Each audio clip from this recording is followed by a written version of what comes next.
10, 9, 8, 7, 6, 5, 4, 3, 2, 1, 0.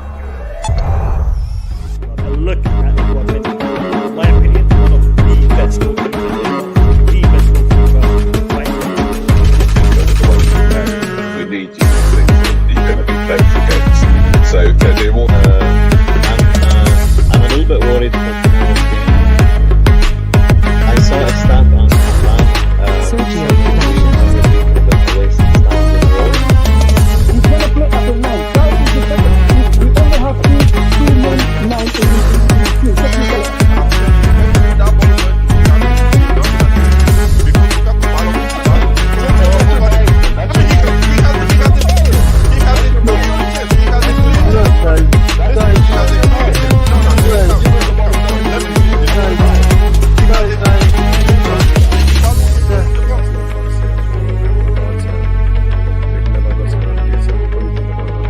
I know people have gone on about if we lose the cup, it could be a bit of a situation. I hope to God it Sergio doesn't. Productions.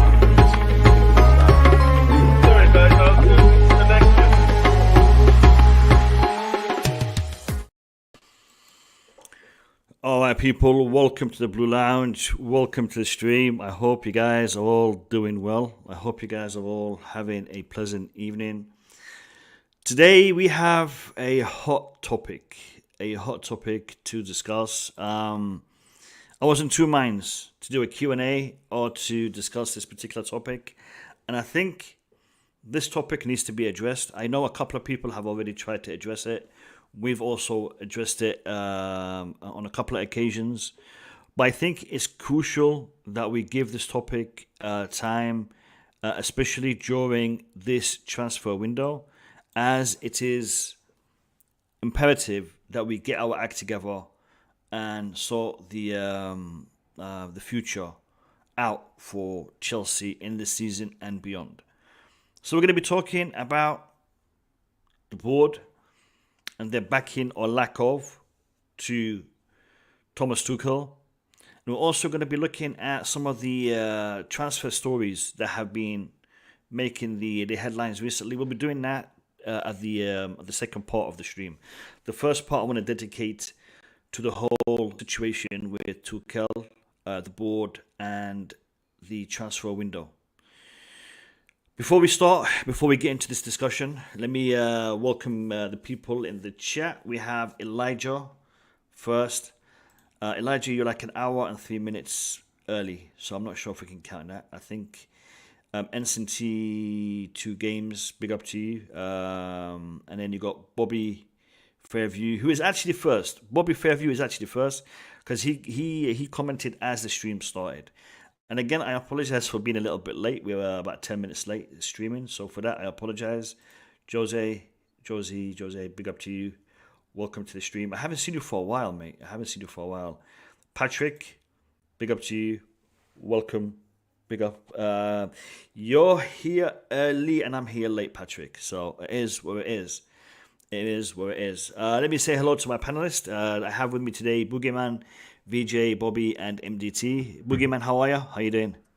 I think I'm good. Hopefully. You think you're good? You're not sure? Yeah, I'm good. Let's just put the think away, man. I'm good. And hopefully you have a good night today, man. Or good afternoon.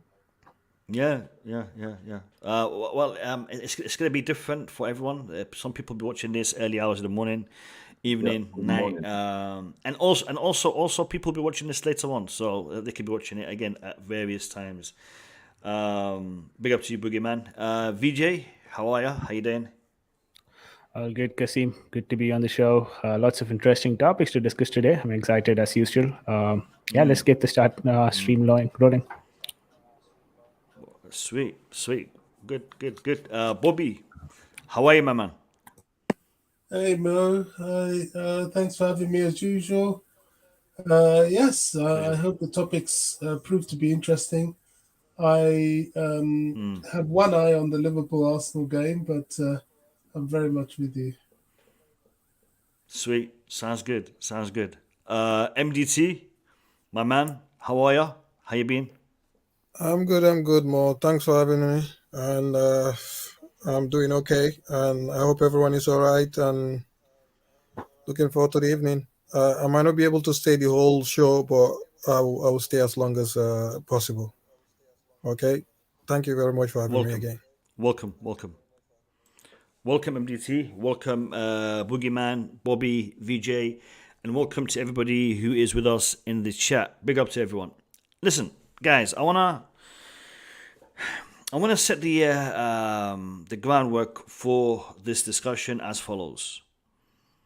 Thomas Tuchel is currently struggling with injuries. His squad has been hit hard by COVID. It's been hit hard by some serious injuries, some of which are long-term injuries.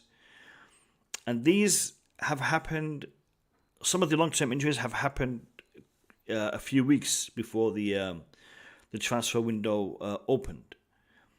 Now, we've also had players that were due to go out on loan or to even have been sold in the summer, but we weren't able to offload them, and as a result, they stayed within the club. Now that we've entered the transfer window, we haven't seen those players being offloaded. We haven't seen new players brought in to replace some of the injured players who will not be back this season. We haven't seen strengthening of the team, of the squad, even though we know we are lacking in certain areas and the squad does need strengthening in certain areas. Also, on top of that, we have seen contract negotiations drag on longer than anticipated, and players may be leaving at the end of the season with us having to replace them because they are vital members of the squad, vital members of the first team, and if they leave, a replacement has to be found. So this is the situation we're in today. This is the situation we find ourselves in. We also know, and we've also talked about certain individuals on the board, namely Marina Granovkaia, and a lot of us on social media in the Chelsea world have put most of this blame on her shoulders. Now, Chelsea has a hierarchy when it comes to the way the club is run. The owner is Roman Abramovic. He has a chairman who's Bruce Buck, and there's a board of directors who deal with different avenues and different areas within the club. Marina Granovkaia does not run the whole club. Marina Granovkaia is not tasked with running the entire club, but she does have a very important part when it comes to her role within the club. She was Roman's personal assistant prior to coming to Chelsea in his oil industry. When she came in, she was his representative at the club for a while before she was officially made a member of the board. And now, today, her main duties is in respect to transfers and negotiations for player contracts. So transfers and player contracts is her accountability. That is where the buck stops when it comes to transfers and contract negotiations. The buck stops with Marina Granovkaia. She is the one who decides, and she is the one who signs off on any decision that reflects to that side of the business. But when it comes to the other financial aspect of the business, it's not her accountability. It falls on others when it comes to the daily business side of things and the forecasted future activities of the business. So, where is the problem? Why do we have this problem? I mean, firstly, is there a problem? And if there is, where is it? And why do we have it? And the reason why I'm saying this is because where we are today, is this the natural point for us to be at? Should Chelsea be here, or should Chelsea be doing something to address this? That is what I want to discuss. I want to find out what you guys think needs to happen moving forward. Because if we are where we're supposed to be, then there's nothing that needs to be done. But if we're not, we need to address it. So I'm going to give you guys each a couple of minutes to give me your perspective on this, and then we'll jump into the discussion. We'll start with Boogeyman, and we'll work our way across the board. So, Boogeyman, what was your position on this? I think, thanks for having me again. This topic has way too many unknowns, just to put it this way.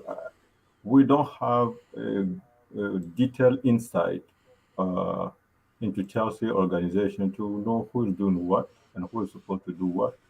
And of course, the name of Marina is put out there when we have success, when something good just happen. People tend to congratulate her, and we hear the chairman name once in a while, but other than that, it's always Marina or Roman directly. So it makes it difficult for us to really know where to put the responsibility when something goes a little wrong. Put those aside, forget about the board. Now, Tuchel, because the board side is too complicated for me to really understand because I don't know who's supposed to do what. So, but Tuchel... sorry, Briggy, I'm gonna give you a slight insight. I'm gonna give you a slight insight, and then we'll move on. The way that it's done, you have the chairman, who is Bruce Buck, this geezer. Then you got Guy Lawrence, chief executive, and then you got director Eugene Tenboim. And then you have Marina Granovkaia, who is another director. Now, if we go into each one, I'm guessing this is going to give me the insight. It shows the biography, basically. Yeah, and it gives you a little bit about where they come from and where their background is. Bruce Buck, financial background. If we go to one of these guys, I know does the daily. This guy is from the private sector, dealing with Vodafone. He was part of the Vodafone. He also had work in America when it comes to the MLS, NHL, NBA. So he does have a sporting background, but again, it's American sporting background rather than football sporting background. Then you have Eugene.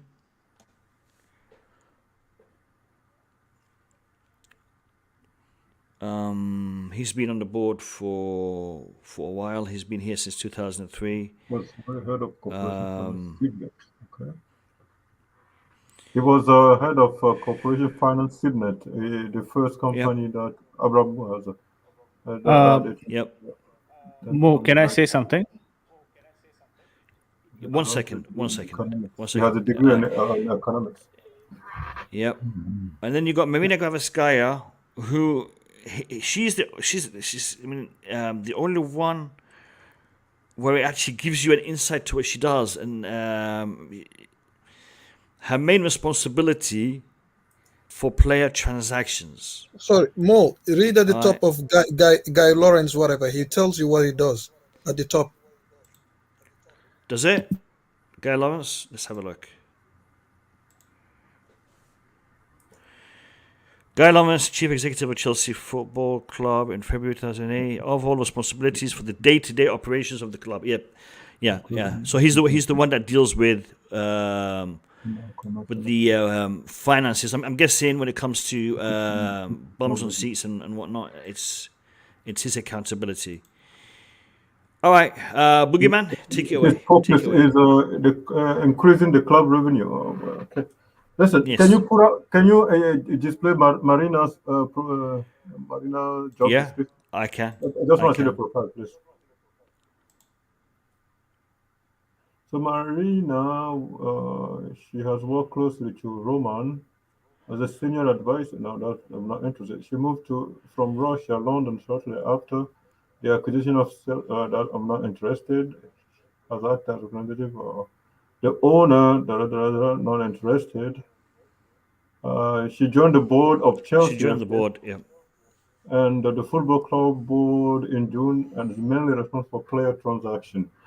In addition to being a native Russian speaker, fluent in English.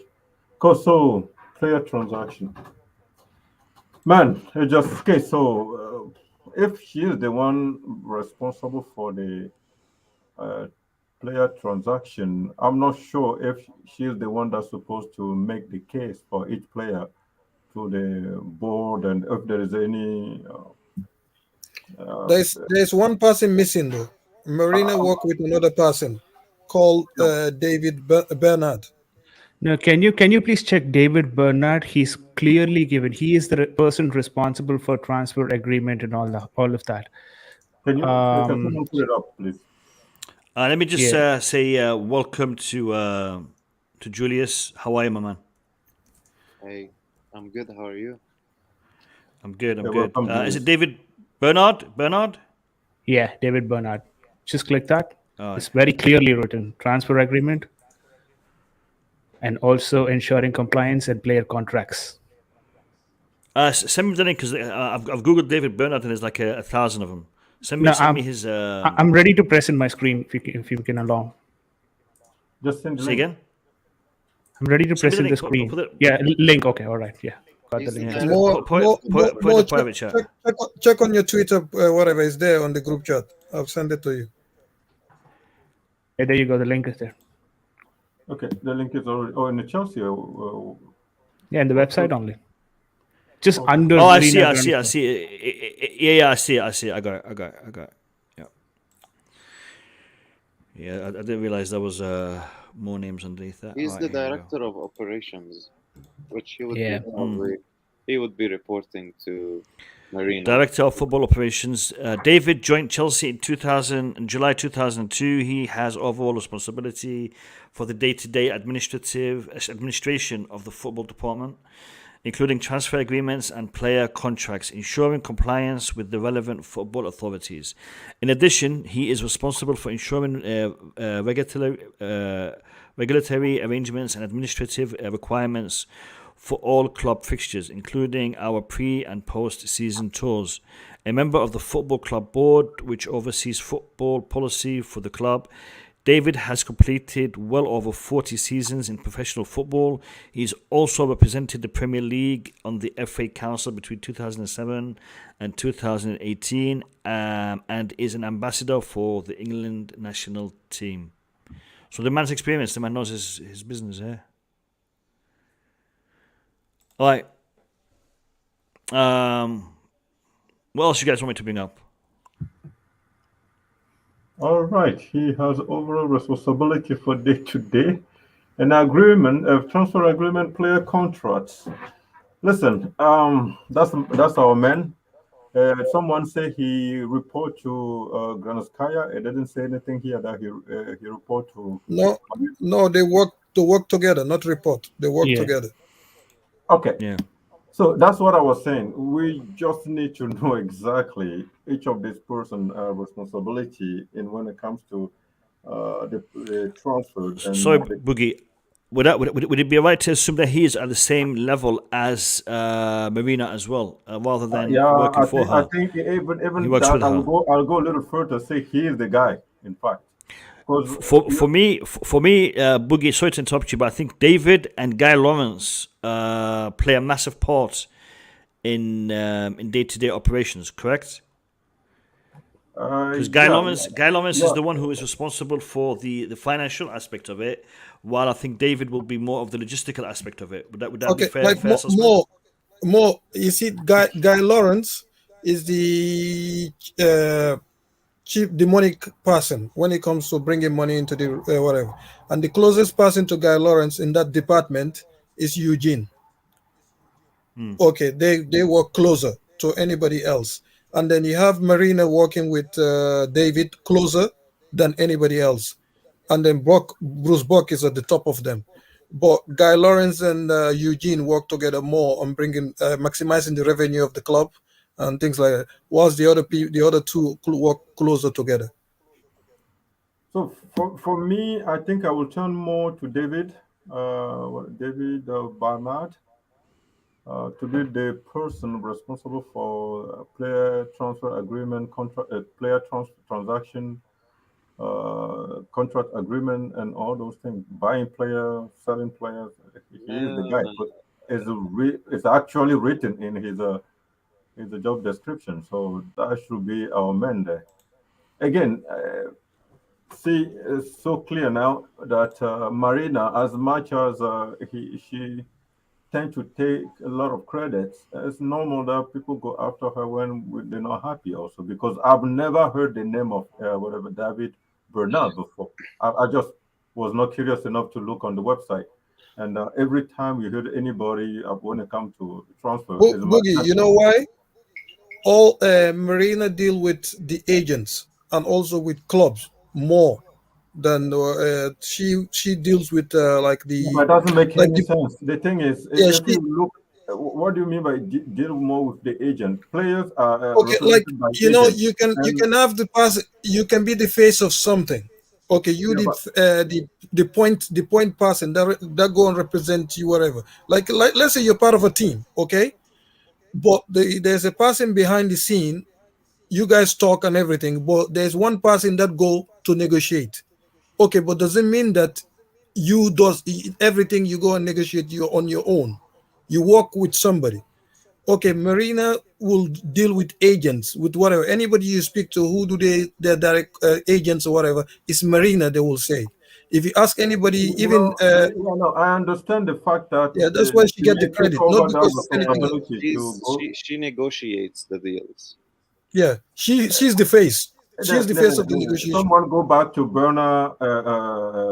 David Bernard. It says he is responsible for operations. Operations. Can I say? Let me make it this clear. Included transfer agreement, player contract, ensuring compliance with the first paragraph. First paragraph. Let me just. I used to be an operations manager at where. Yeah, but the thing is, on Granovkaia, it just say player transaction or player transaction. This guy, he does the dirty work behind the scenes. He has nothing to do with the negotiations. He's a director. What do you mean by? So basically, Marina, she basically is the broker of the deal. And he does the paperwork on making sure the operations and the numbers are in place. So is this guy report to Marina? That's what operations mean. That's the engine of the entity that it within. Can I add something? Someone put Marina description on the thing. It didn't say she worked with Roman. Then now she's joined the team some years ago or something, and then. She's responsible for player transaction. That's it. That's all we know about her. There's no more than that. She negotiates the deals. She is. Where it says she negotiates any deal? It doesn't have to say everything. Exactly. Then I don't want to go by someone. Julius, Boogie, you're arguing over something semantic here. Player transaction is an overall of everything you're talking about David Bernard doing. What's transaction? Transaction include everything. So that's a simple English word, transaction. It include everything. It's an overall picture of everything.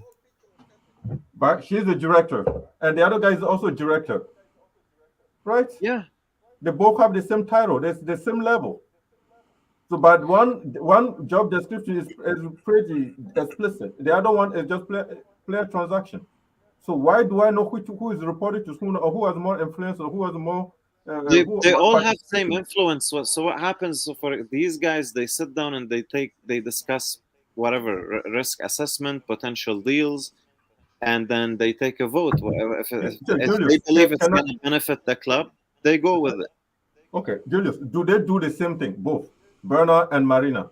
It's not the same thing because Marina is the broker of these deals, and David is the guy behind the operations. So David is more involved. No, it's not more involved. No. I don't Hold on. Sorry, Julius. Firstly, anybody in the chat who does not want to listen to this debate, you're welcome to leave. You don't have to be here if you don't want to be listening to this debate. No one's forcing anyone to be in the chat. You don't want to be here, go. All right? And you know what? I'll actually send you out. I've already sent one of you out. If you don't want to be here, you don't have to be here. All right? Number one. Number two, Marina Granovkaia controls the player aspect, player transactions. She is the one that will be discussing things with the player. She is the one that will be discussing things with the coach to discuss with the player. She handles the player side of things, the human side of things. When it comes to daily finances, when it comes to the way that the operation is run, that's where the other guys come in. Bernard, Eugene, they will be looking at the financial aspect in more detail. They will probably be the ones that give her the parameters of what she can and she can't do, what she can and she can't offer to the player.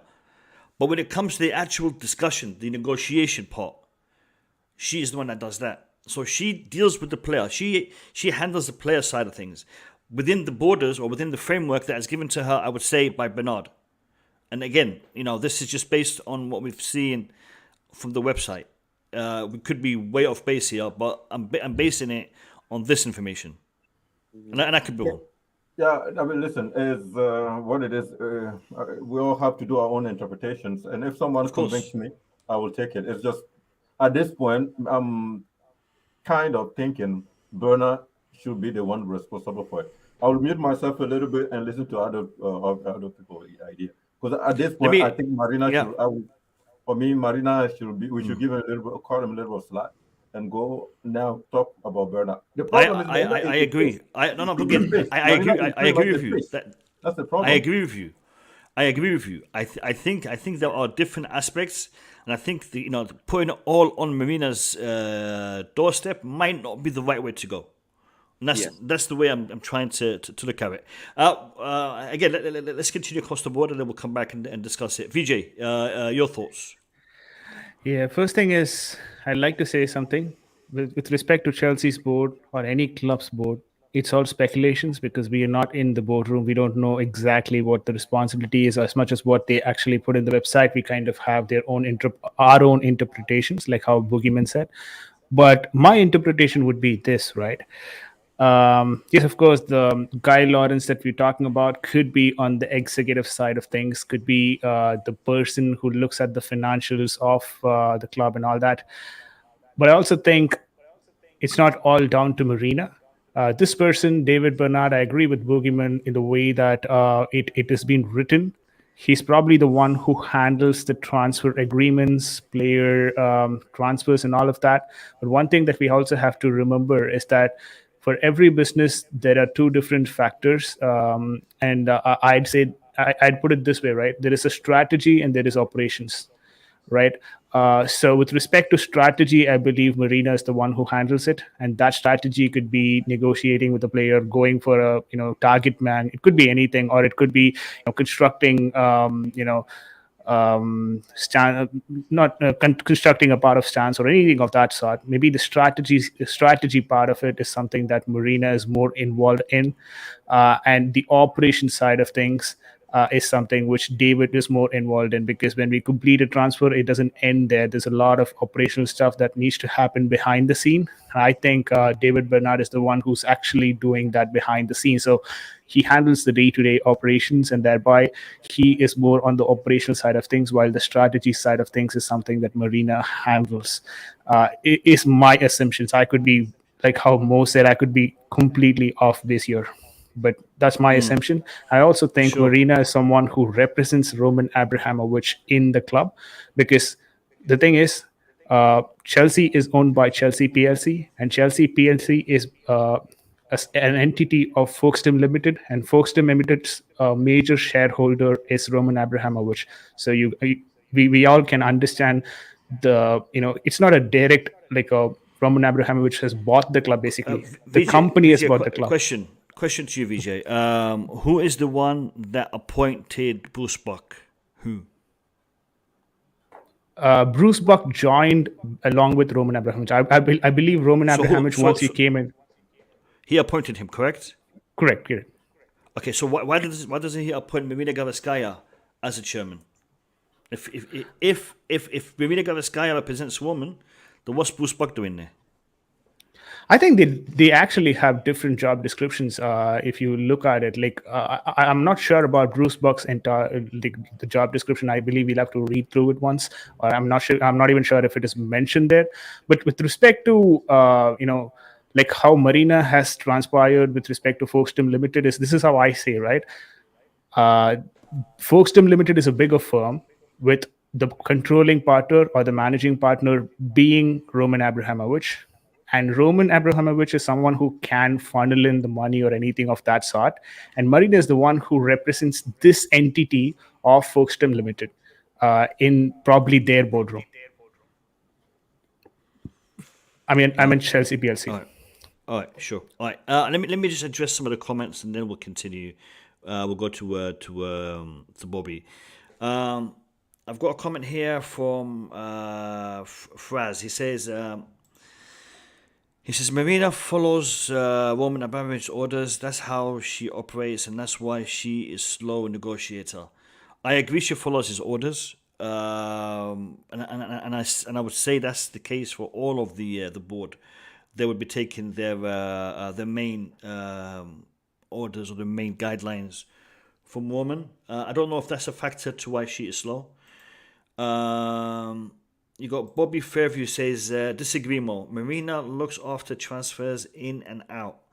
David looks after players we already have contracted. I don't disagree with Marina looks after player transfers in and out. I agree with that. So I'm not disagreeing there. David looks after players we already have contracted. I wouldn't say he looks after them. I'd say he probably puts the budget guidelines for that. I think the person who actually deals with them would be Marina, based on David's outline. And like again, I could be wrong. Kasim, I think Marina will have to answer to Roman about green light when it comes to big deals. Oh, you mean authorization when it comes to big deals? I think so. Like Romelu Lukaku, for example, or Erling Haaland. These are big investments, and yes, green light would be required possibly from Roman. So no issues there. Nick Blue, welcome to the stream. Okay, let me hear from Bobby. Bobby, what's your thoughts on this, mate? Yeah, I've been listening with keen interest, and part of the reason, for want of a better word, it could be said that I deliberately came after Marina was because of just this. We're having a conversation where everybody's looking for where to place her. Some people are fantasizing as to where they think she should be, and it's all a joke. You know, if you go to my establishment and look on the website, it tells you what I do. The depth of what I do might be more, but that's my line of accountability. It's right there. So all this, oh, she's this, but maybe she answers to this, and it's all fantasy. And this is what I'm against, because you're bringing celebrity into the boardroom, and I don't want that at Chelsea. There are some very, very serious clubs doing serious business with their boards, and you don't know who they are. We don't need to know these people. We don't need to know. We don't want photo ops. We don't want people phoning up saying, oh, in Marina we trust. What the hell for? And that's what annoys me. I don't want celebrity in the Chelsea board. That's not what it's about. It's not working at the moment. It is a collective responsibility. There are many arms that are not really functioning well, including Marina. She has to be held accountable. But the fact that we are even having to mention her name is a problem to me, because we shouldn't even be at that point. We should be talking about the board, what they can do, what they've done wrong, and what they can learn from, because they are slow in contracts, they are slow in purchases, and they are slow in naming players that they need to buy and going for them. That's a problem. That is the issue, not Marina as such. But you want to go down Marina? I'll keep calling her out. As long as people phone up and say, oh, we Marina, we trust, okay, carry the can. Nick Blue, keep your mic on mute until it's your turn. Welcome to the stream, Nick Blue. Bobby, one thing that was quite funny was when I was actually looking at the board and trying to figure out what these people do. I only recognized two faces. I mean, I might be, not as informed as the rest, but I only recognized two faces, and I recognized Bruce Bock's face and Marina Granovkaia.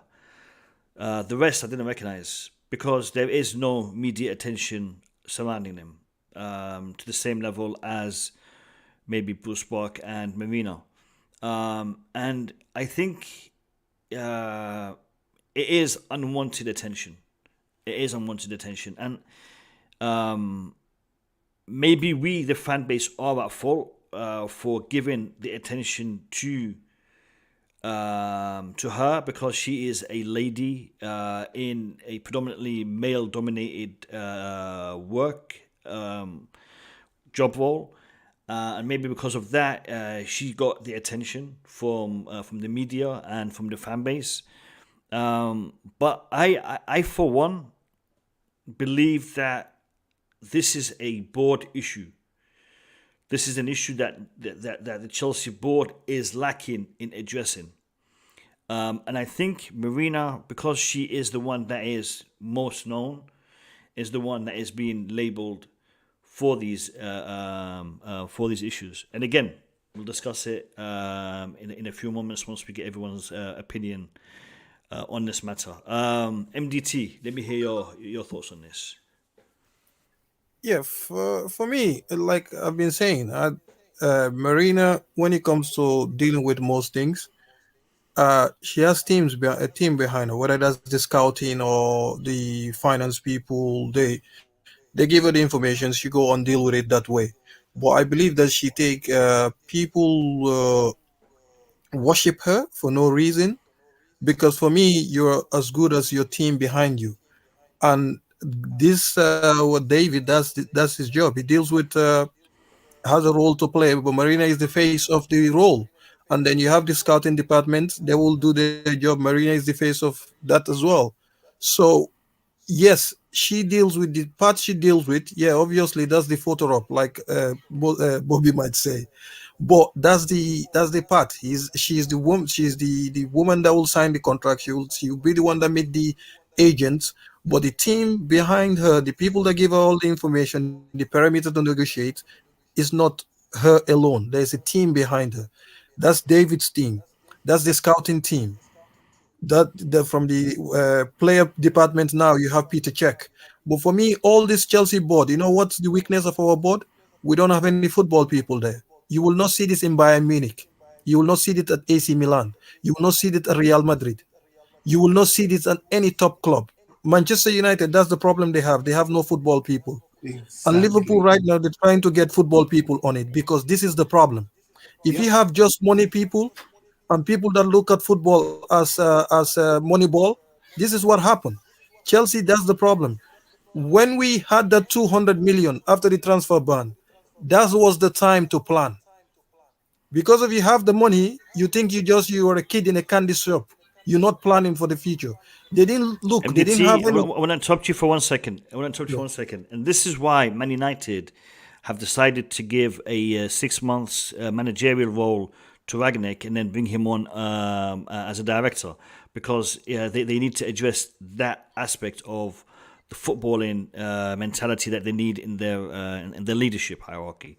And maybe that is something that Chelsea need to emulate as well. Yeah, and also like people don't like this. A lot of people don't like this. This is the problem. When Emanalo left, he was the sole football person in that whole structure. So this is the thing. You can slag him off and say, "Oh, he bought this person, whatever." But the thing is, if you don't have football people there, this is what happened. This is what happened. I don't blame Marina. I don't whatever. They will make errors because they're money people. All they see value in everything is a commodity. Everything is an asset. Everything is value.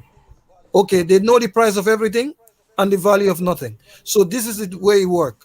So if you have football people there, they will be the one that will tell you, no, no, no, this might not look valuable in your eye, but in a football term, this is what's more valuable to the coach. So these are the things. That's why you need football people in our board. Look at the structure. There's not a single person there with a football background. They're all finance. I come from a finance background. Even if I like Boogie, but if I look at Boogie, if Boogie is not money to me, I don't care, because there's no human involved. There's no money involved. But then guess what? If you're like Mo right now, you coming from a football background, you can look Boogie and say, no, no, no, Mo, you're making a mistake. Don't look at the 1 million Boogie is costing you. Look at the 3 million that if Boogie is here, that we might gain from winning this and that and that. So these are the things. Finance people, they don't see football. All they see is the money. They crunch the money. So for me, when you look at the structure of the board, it's not only Marina. She's getting too much credit and too much flack as well.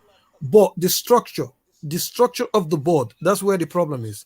But hopefully Petr Cech will get more power in and more football people come in this summer.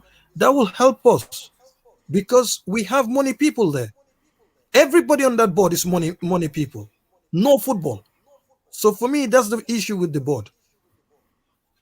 Sorry about that, All guys. right. No, you're spot on. Great time, short time. Coming with the, I'm going to use this word, blind love. We're having a discussion, we're having a debate. We need to look at all the different aspects. Froze, I'm not sure what you're implying by this comment here, Froze. Roman Abramovic's son will take over Chelsea in a few years. Just wait and see. What do you know about his background? Yeah, I mean, how is that? How is that a good He's thing? He's from a banking background as well. He has a investment fund. Yeah. Yeah, no, I'm sure he is very savvy when it comes to finances, but we need to address the footballing aspect. So, Julius, let me hear it, mate. Let me hear your take on this. Yeah, thanks, Mo. We had a quick discussion, me and you, offline about this topic. And Julius, could you just increase the volume a little bit? It's a bit weak. Can you hear me better? Yeah. Yeah, sorry. Yeah, so it's actually very nice of you, Mo, to bring up this topic. It's teaching the fans in a way about who is involved in the club hierarchy, because all we talk about is Marina, when there is a lot more to the story. I want to highlight a couple of things. I've heard many times on this stream and other streams people saying, "Oh, she's done amazing in the finance department of the club." In reality, she is just one piece of a big puzzle when it comes to the finances of the club. So she's taking a lot more credit than what she deserves. But at the same time, she's taking a lot of the blame more than she deserves.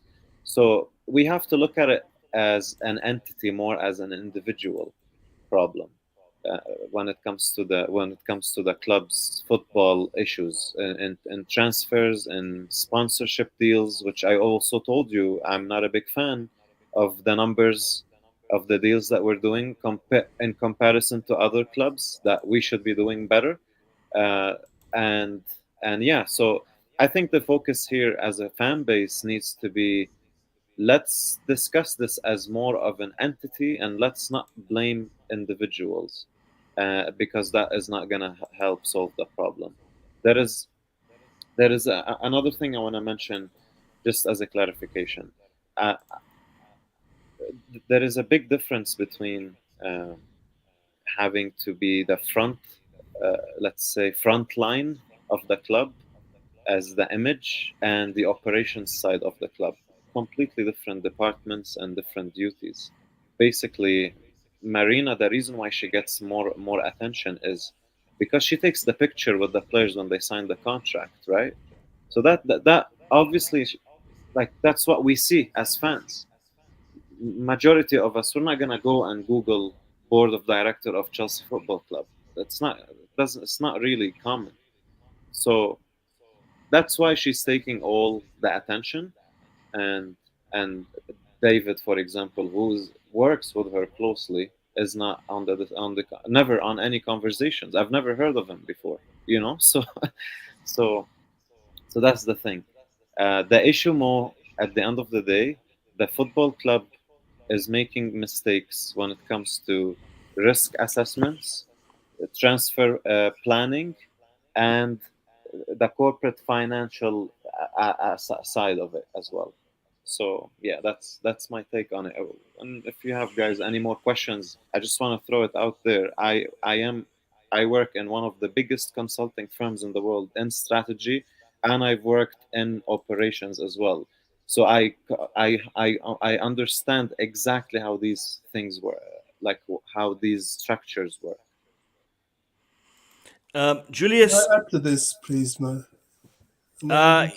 yeah, go ahead, Bobby. Yeah, Bobby, go ahead. Just that's. I mean, both Julius and MDT have really knocked this out of the park. They're spot on. One thing I really that is being underlined here is I think a lot of this, in terms of the whole Marina angle, is the fan base. They're easily moved by political agendas and their own little issues that they want to bring into football. That's why a man like Michael Emenalo lost his job. That was one of the biggest mistakes this club made, to allow him to go. Roman fought and tried to keep him, but the noise from the fan base, why? Because he wasn't fashionable. Why? He was the wrong nationality. He was, for most, probably even the wrong color. And they went for this man. Yet he was the only real football. You see, football people like that in football administration is rare. Yes, he was a scout, but he also took part in a lot of the player purchases and player selections. And we're missing that now. Yes, we've got Petr Cech, but we need at least one or two more. I was hearing once that we were going for Michael Ballack. Whatever came of that, I don't know. But we do need more of these people with administrative or financial training to be in the club. If not, this chaos will probably get worse. Yeah. Julius is gone for a second, so I'll give him my question when he comes back. Let me hear from Nick Blue. Nick Blue, give me your thoughts on this whole situation. Yeah, hi chaps, everyone. Hi, Nick. Yeah, what were you talking about? Because I kept coming in and out about the. Yes, I saw that you were bouncing in and out, in and out. It's sometimes it's a connection. Yeah. Yeah. Nick, I want to know your stance on this whole situation with the board and backing of Tuchel in this window. Yeah, I think we're a bit too harsh. We fans are a bit too harsh on the board right now.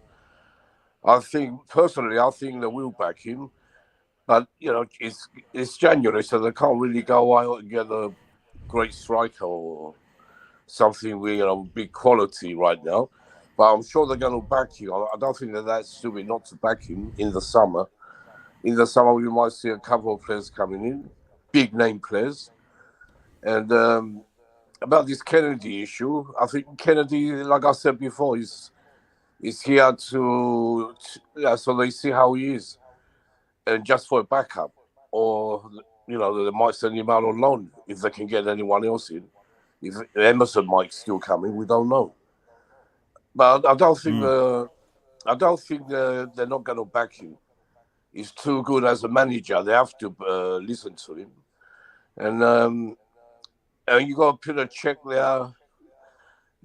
If he does a lot of things, he finds the right players. He does, that's what he does. And I don't know, Ballack was there last time I heard. I think he's another one. I don't know if he's still there, but he was another one looking for players and stuff.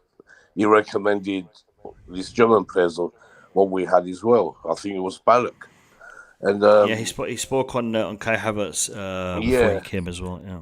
Yeah, we have people, ex-players in the background. We still do, and I'm not afraid of one bit about the board. they're going to back him. All right, I wanna address a question to everyone, and I'd like to hear the answer from Julius first, and then after that I'll hear from everybody else. We started the stream by highlighting the issues where Tuchel hasn't been backed in respect to strengthening his squad coming into this window, on the back of injuries, on the back of form, on the back of players that should have not been here at the start of the season. They should have been sold last summer. None of that has materialized. We are almost halfway through January, and nothing has happened so far in respect to bolstering the team. I know there has been a couple of transfers, a couple of loanees recalled, and one has been sent out again, and we signed a youngster earlier on in the window. But I'm talking about the main squad, the main team. Nothing has happened. No bolstering, no strengthening of the squad. Now, who is accountable for this? Because, I mean, looking at the comments in the chat, I mean, some people say it's actually David's job, Marina's job. Whose job is it? Is it one, or is it a collective that needs to be acting upon the needs of the squad? I'll start with Julius. Yes. Yeah, thanks, Mo. So in general, these directors, they run departments. When it comes to decision making, critical decision making, they have to meet. That's why there is this board of directors, right? So they sit down, they meet, they discuss what are the challenges or what are the pain points that they need to address. So it's not that there is one person that is solely responsible for these decisions, whether it's good or bad. Now, when it comes to the transfers, specifically transfers, player transfer, buying and selling players, it's Marina's job. This is Marina's world. It's very obvious. That's her world.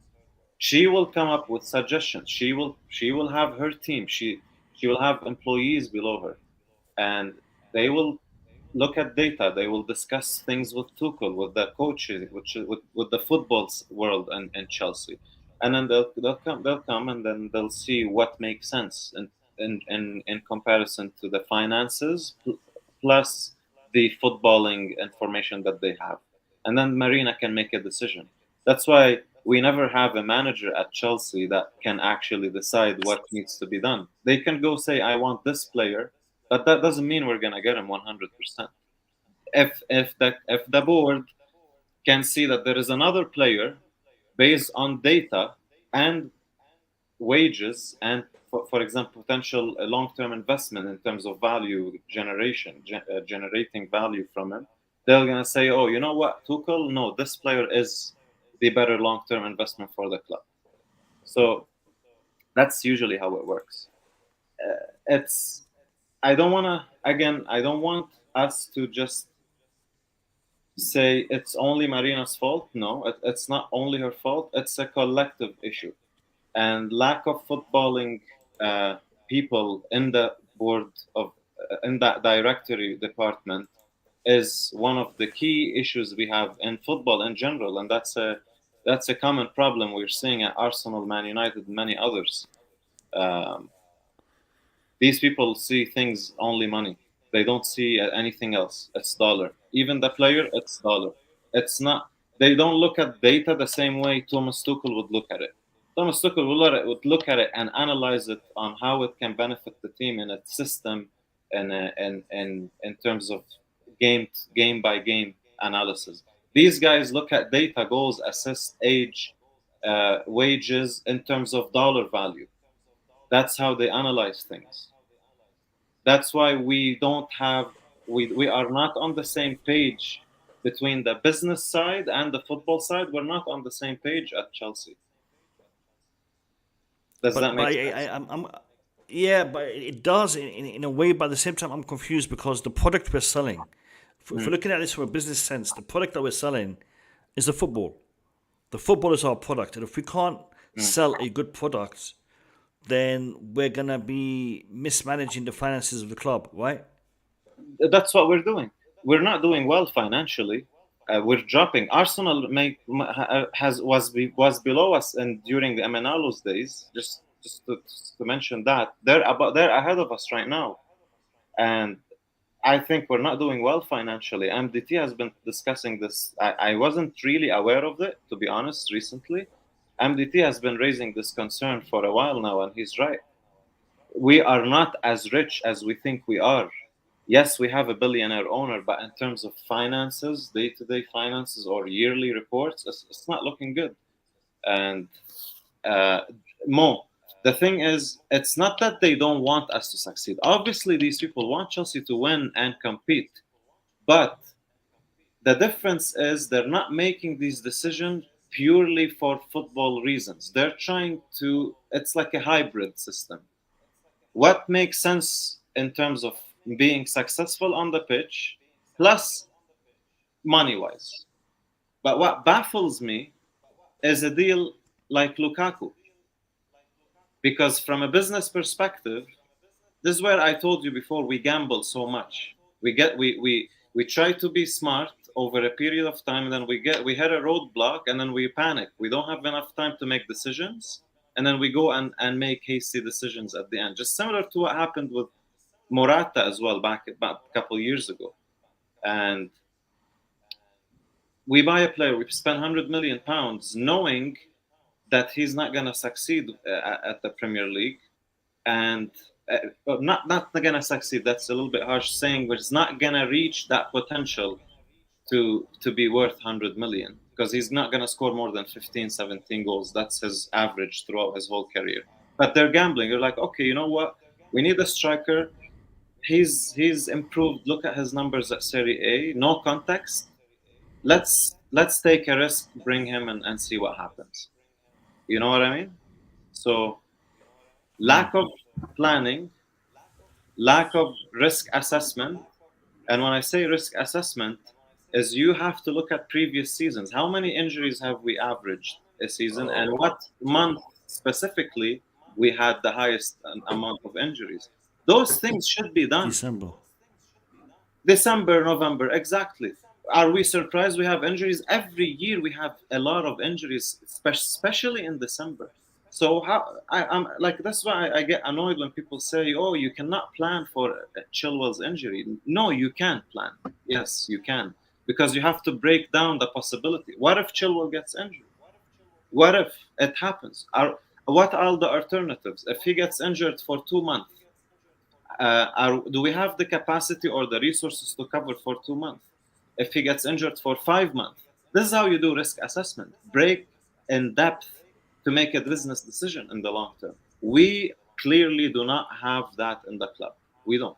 And I'm very surprised looking at the backgrounds of these people in charge. These are smart people.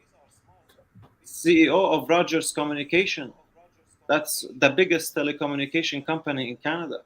Like you won't be a CEO of a corporation like that if you're not really smart. So I'm just baffled to understand what kind of decisions they make. It's a question to be raised by the fans, but we need to focus on the entity, not the individual. But you see, Julius, this is why I'm doing the stream, because I need the fans to be able to understand this.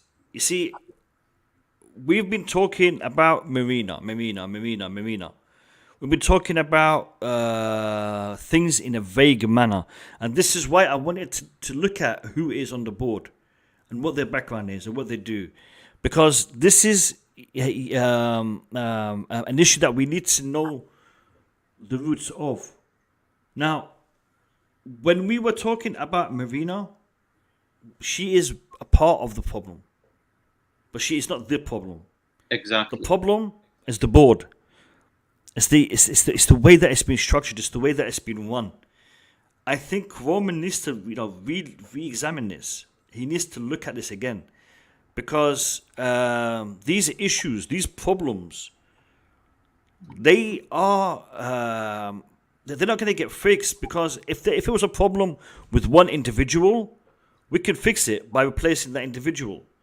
But when it's a problem that is linked to various different people, I mean, when it comes to a contract negotiation, when it comes to a player transfer, there are so many parts of that chain that needs to be addressed, that if you have a couple of bad parts in that chain, it's not going to work properly. You're going to have to fix those bad parts. The chain might have 50 parts on it, and they're all working fine, apart from 2. But because of those 2 bad parts, the whole chain is going to fall apart. So we need to fix it. And I want the fan base. One second, Julius. And I want the fan base to understand something. When we are addressing this, it is not because we have favoritism to one side or the other. It's because we see a problem in our club and we need to address it for our club. Now, if you can't see that, if you can't see the problem because you have an ideal worship of a certain individual, that's your problem. It's not my problem. It's not our problem as a fan base. For us, moving the club forward is what we want to do. Go on, Julius. Thank you. Yeah, just wanted to add one last thing, because people, I'm seeing in the chat as well right now. Oh, Marina sits between Roman and this. It's just we're playing a game on like, what is it? SimCity as well. It's not that simple. Roman Abramovich as an owner trust me, he does not know anything from the ins and out. He is only involved when it's a big critical decision. That's why he has these people employed. He doesn't have time for the ins and out. You know what I mean? So Roman Abramovich, for example, if there is a decision like Lampard sacking, that's a big decision. That's where Roman will be consulted. When there is a decision of a transfer record that could have impact on the club's financials, since Chelsea is owned by another bigger corporation that is like a mother company, that's where you would need the owner to be involved so he can make that decision, because it's important financially for the club. But when it comes to negotiating contracts or signing this player or the wages or stuff like that, the small nuances of the company or the club, Roman doesn't have time to be involved in all these details. Does that, you know what I mean? So we need to understand that people need to start accepting to take Roman out of the image. Roman is there to support the club financially when it needed, balance the book sheets. If there is losses, he'll inject some cash from his other company into the club to kind of keep us afloat. Other than that, we have a board of directors that run the daily operations and finances of the club. Roman is not involved in everything. I want to address a comment by Bobby Fairview. It says, Marina is there to tell Roman what he wants to know. The details are between her and David. No. Marina should be there to tell Roman what he needs to know. What he needs to know. Bobby Fair was talking like we're talking about a restaurant. It's not like a restaurant. This is a Chelsea club. It's not about zippy zapping in the angle. Like, this is administration. You have a chairman, book or whatever his name is, which is pretty much like, I'm pretty sure when they sit in those committees, he's the one telling people, okay, that's your objective. Did you reach your objective? And mostly, like, I'm speculating at this point, like Julius said, when it comes to big decision like Lampard, then it will go above to talk to Roman. It's not going to be like Marina going and having a dinner with Roman and say, okay, this guy. No, it's not. It doesn't run that. It's not a restaurant. It's not like the corner store. No, we're talking about big corporation. Chelsea is a multi-million pound company. So those comments just doesn't make any sense to me, anyways. Right. But so, Boogeyman, it's not a restaurant, it's a hotel. I'm joking with you. Yeah, I know. Okay. Yeah. Can I just add something? If you guys remember, a few days ago, I sent you guys a BBC article about how everybody is suffering. But you see, Manchester City, their revenue is over 500 million. Okay, that's City. we have more capacity, we have more fan base worldwide than them. If it wasn't for the pandemic, they will like make 200 million more than us on revenue. That's Man City. Okay, they don't have the same fan base. They don't have whatever, but their commercial revenue, that's whatever. So when people keep talking about Chelsea don't have money, we don't. Our owner is rich, but people should realize this. The reason why they cannot even back Tuchel, even if they want to, the money is not there. The money is not there. I don't understand why people are mistaking this. The money is not there. The mistakes happen, like Julius said. For me, this is why I didn't want them to spend that money in the summer. I didn't want them to buy expensive striker. I want them to get a cheaper guy, and keep in Broya, and bring in someone like Vlahovic. He was available for 40 million. Okay, those are the things, because I know the books of the club. Most fans, maybe I'm boring, whatever. That's okay. MDT, you're talking about a mistake the board has made, but the question is, are they backing Tuchel? Tuchel may ask for Haaland. They can't. This is what I'm telling you right now. Lukaku, no, right. The way you're talking, we fan will sit down here the next day saying we're not backing Tuchel. Tuchel wanted Haaland, we're getting him Vlahovic. Who is Vlahovic? Nobody knows if Vlahovic will succeed in EPL anyways. Nobody knows that. So we don't have the money. That's what you think. Maybe that's the way they run the club. Does Tuchel want Lukaku? Does Tuchel want Haaland? Whatever Tuchel wants above. Yeah, but this is the thing. This is the thing. You talking about those Tuchel. The thing is, we'll never find that out. Maybe after Tuchel left Chelsea, that's when we'll find out exactly with the players he wants. Yeah, but okay. Did the club did something amazing for Tuchel by buying a striker that cost 100 something? My point is this: people can sit down and say, "Do the club back in Tuchel?"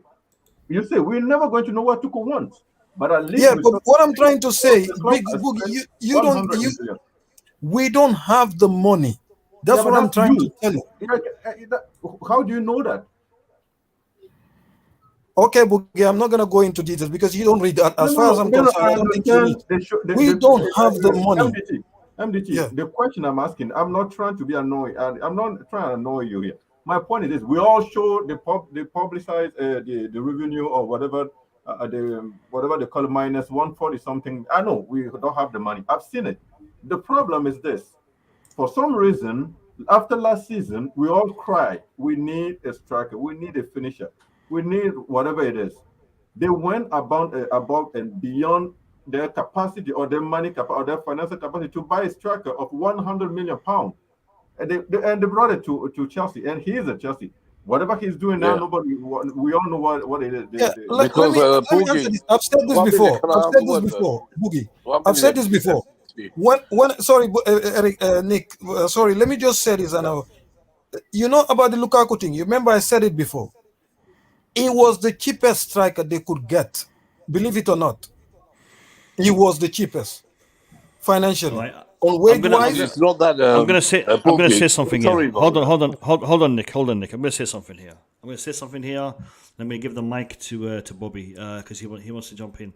I'll give you a chance, Nick. I'll let you guys all speak. But there is something that is baffling because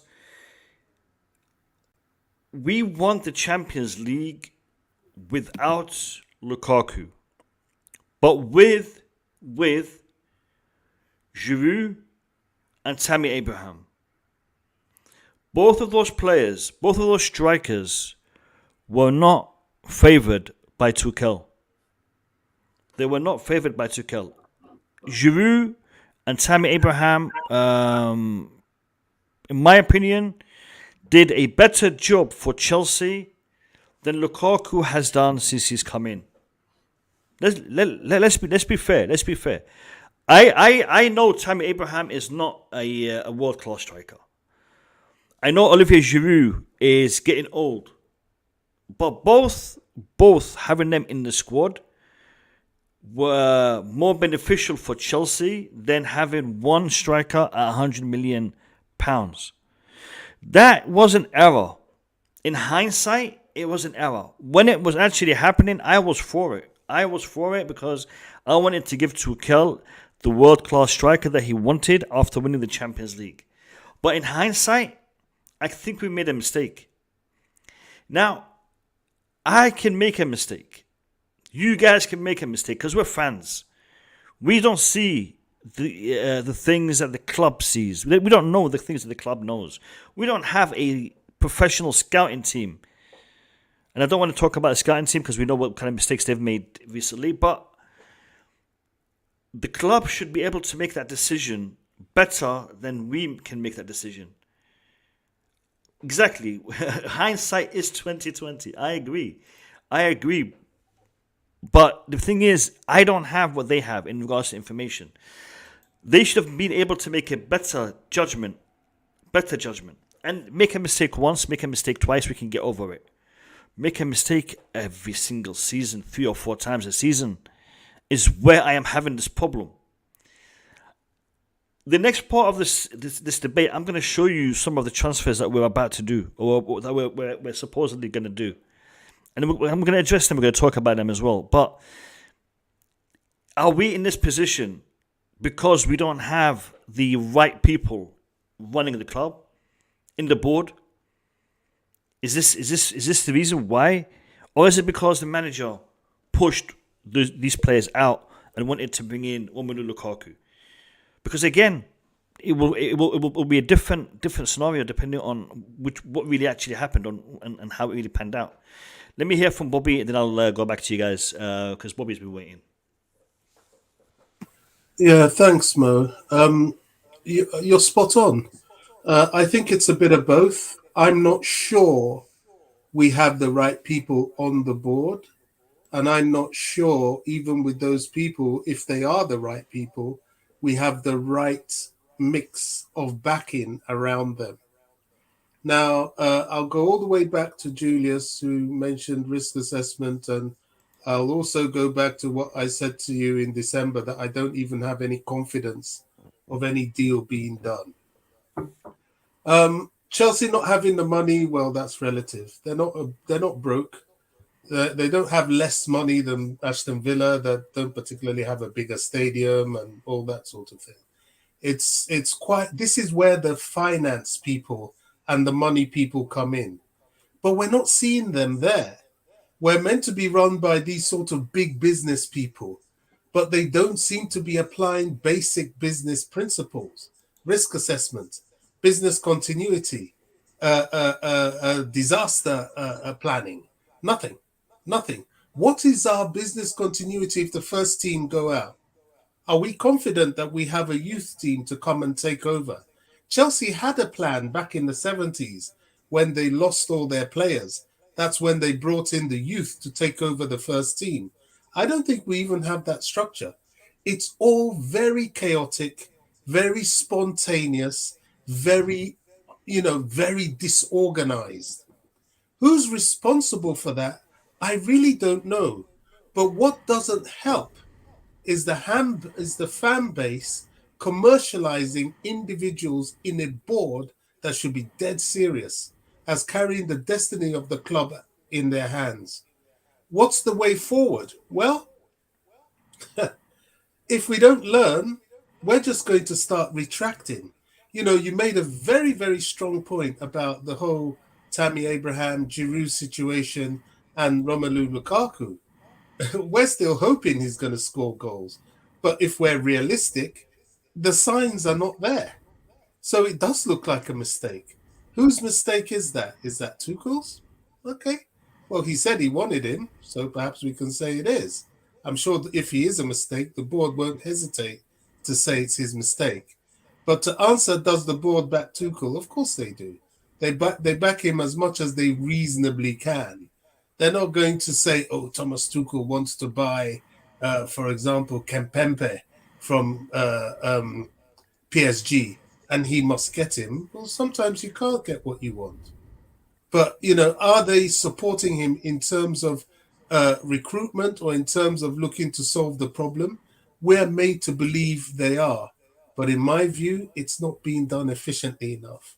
And we are today is January the 13th. We don't even look like we're going to bring in somebody to cover for the left back situation, not to mention the right back situation.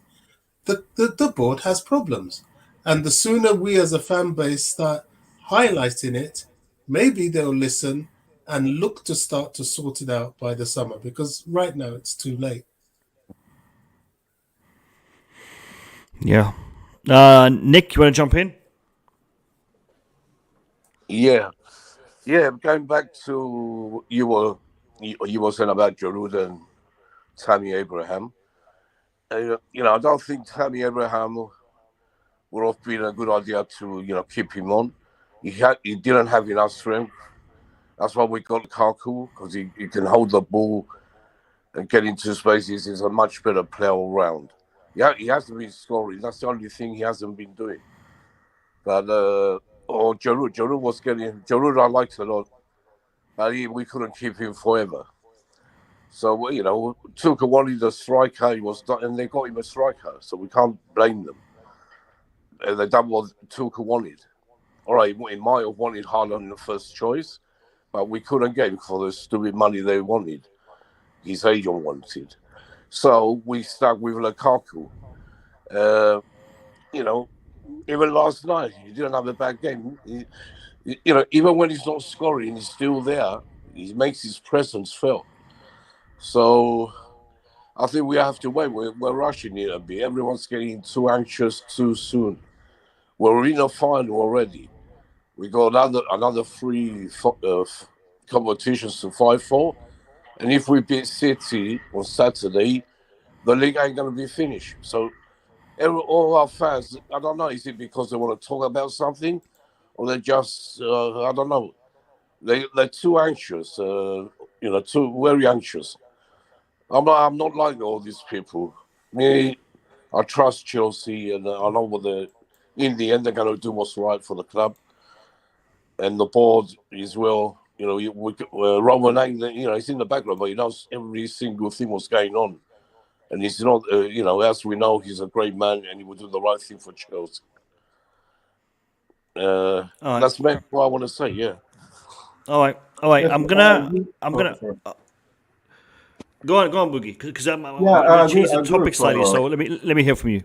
Yeah. The thing I would think to the question is the Chelsea backing Tuchel. I agree with what Bobby said. Yeah, they're doing what they can because the fact is, listening to Tuchel himself, he seemed to be happy about the transfer business we did at the beginning. Even me, I wasn't really happy, but someone will say, what do you expect him to say? Yeah, but sometimes we all saw Antonio Conte, when you can feel it. Something he's not happy about the quality of the player he has, and he wants some improvement. So the way we show our frustration, sometimes I would love to see some in Tuchel attitude, so I can feel that the club is not doing exactly, but the club is doing their best. I just want to feel it. It's not. But for every time I'm following Tuchel, listen to Tuchel, seems like everything is on rolls. It's just like the happy time. Just the Chelsea team is doing the board is doing exactly what he wants, and then even the obvious one, which is that Chilwell position, is so obvious to anybody that we need to scream. We need to say something to this board to react and find a solution to that. When Tuchel come out, we're happy with what we have. We're thinking about option C, B, D, Z. You're just like, what the hell is he talking about? So that's my biggest issue at this point. I don't want to be the one frustrated when my coach is telling me to relax. So I'm not sure where we're going with this. You know what I mean? Yep. I'm gonna slightly digress. Slightly. I wanna show you guys something. How can I do this without showing you the other thing?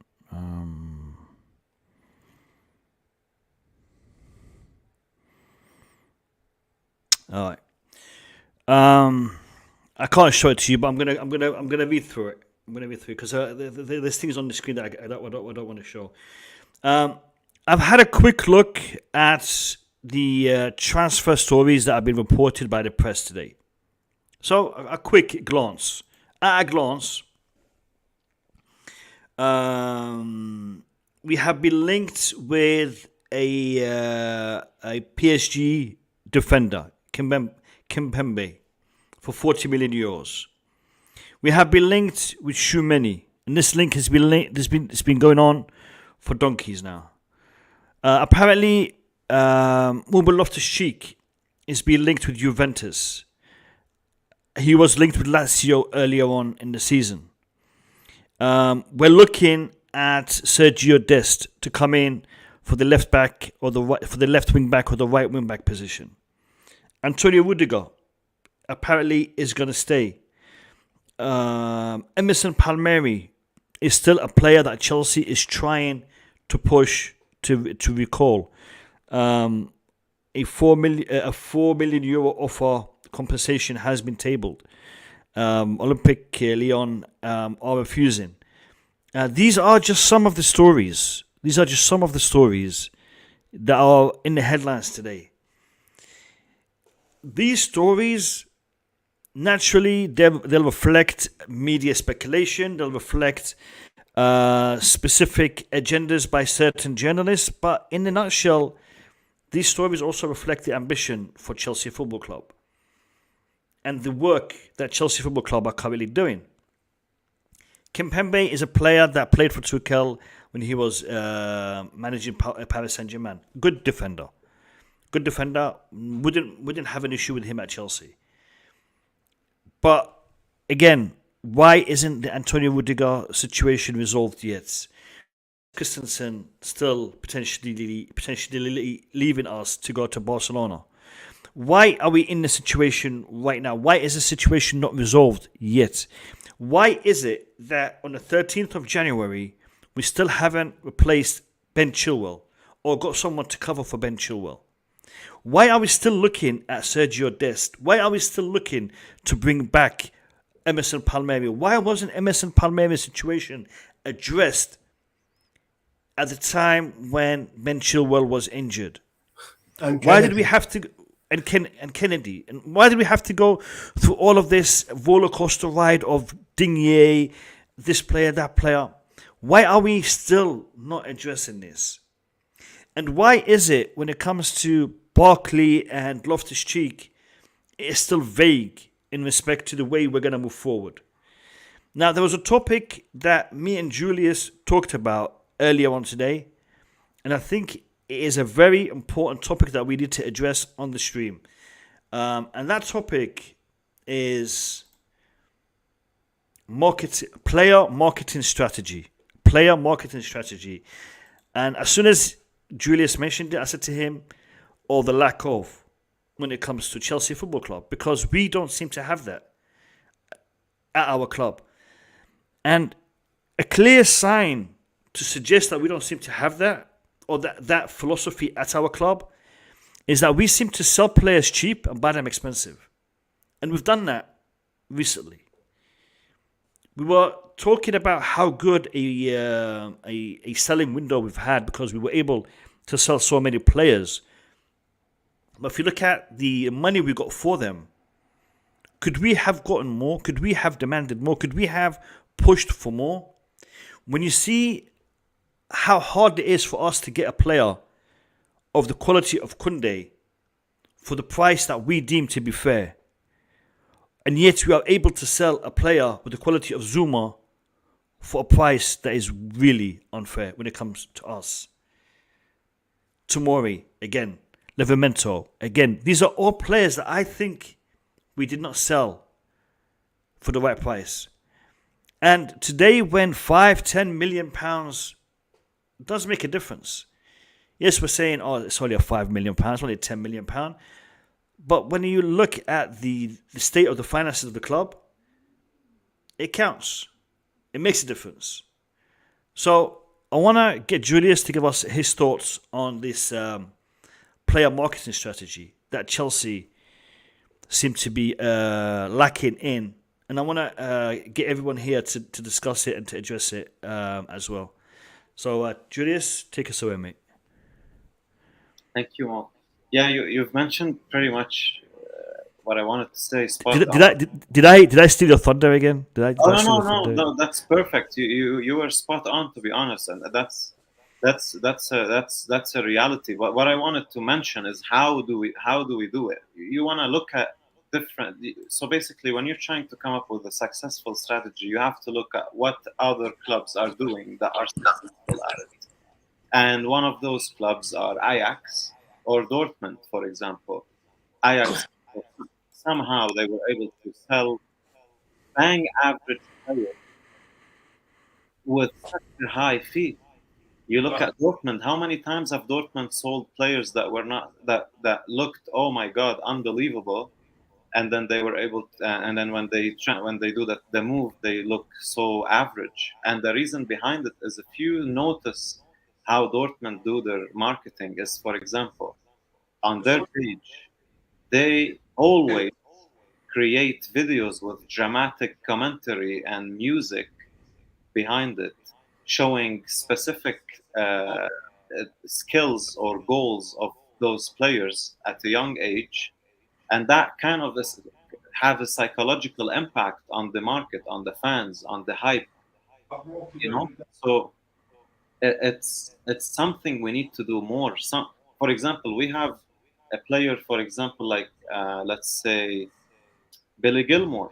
He had a brilliant couple of games under Frank Lampard, and actually he had a good season overall.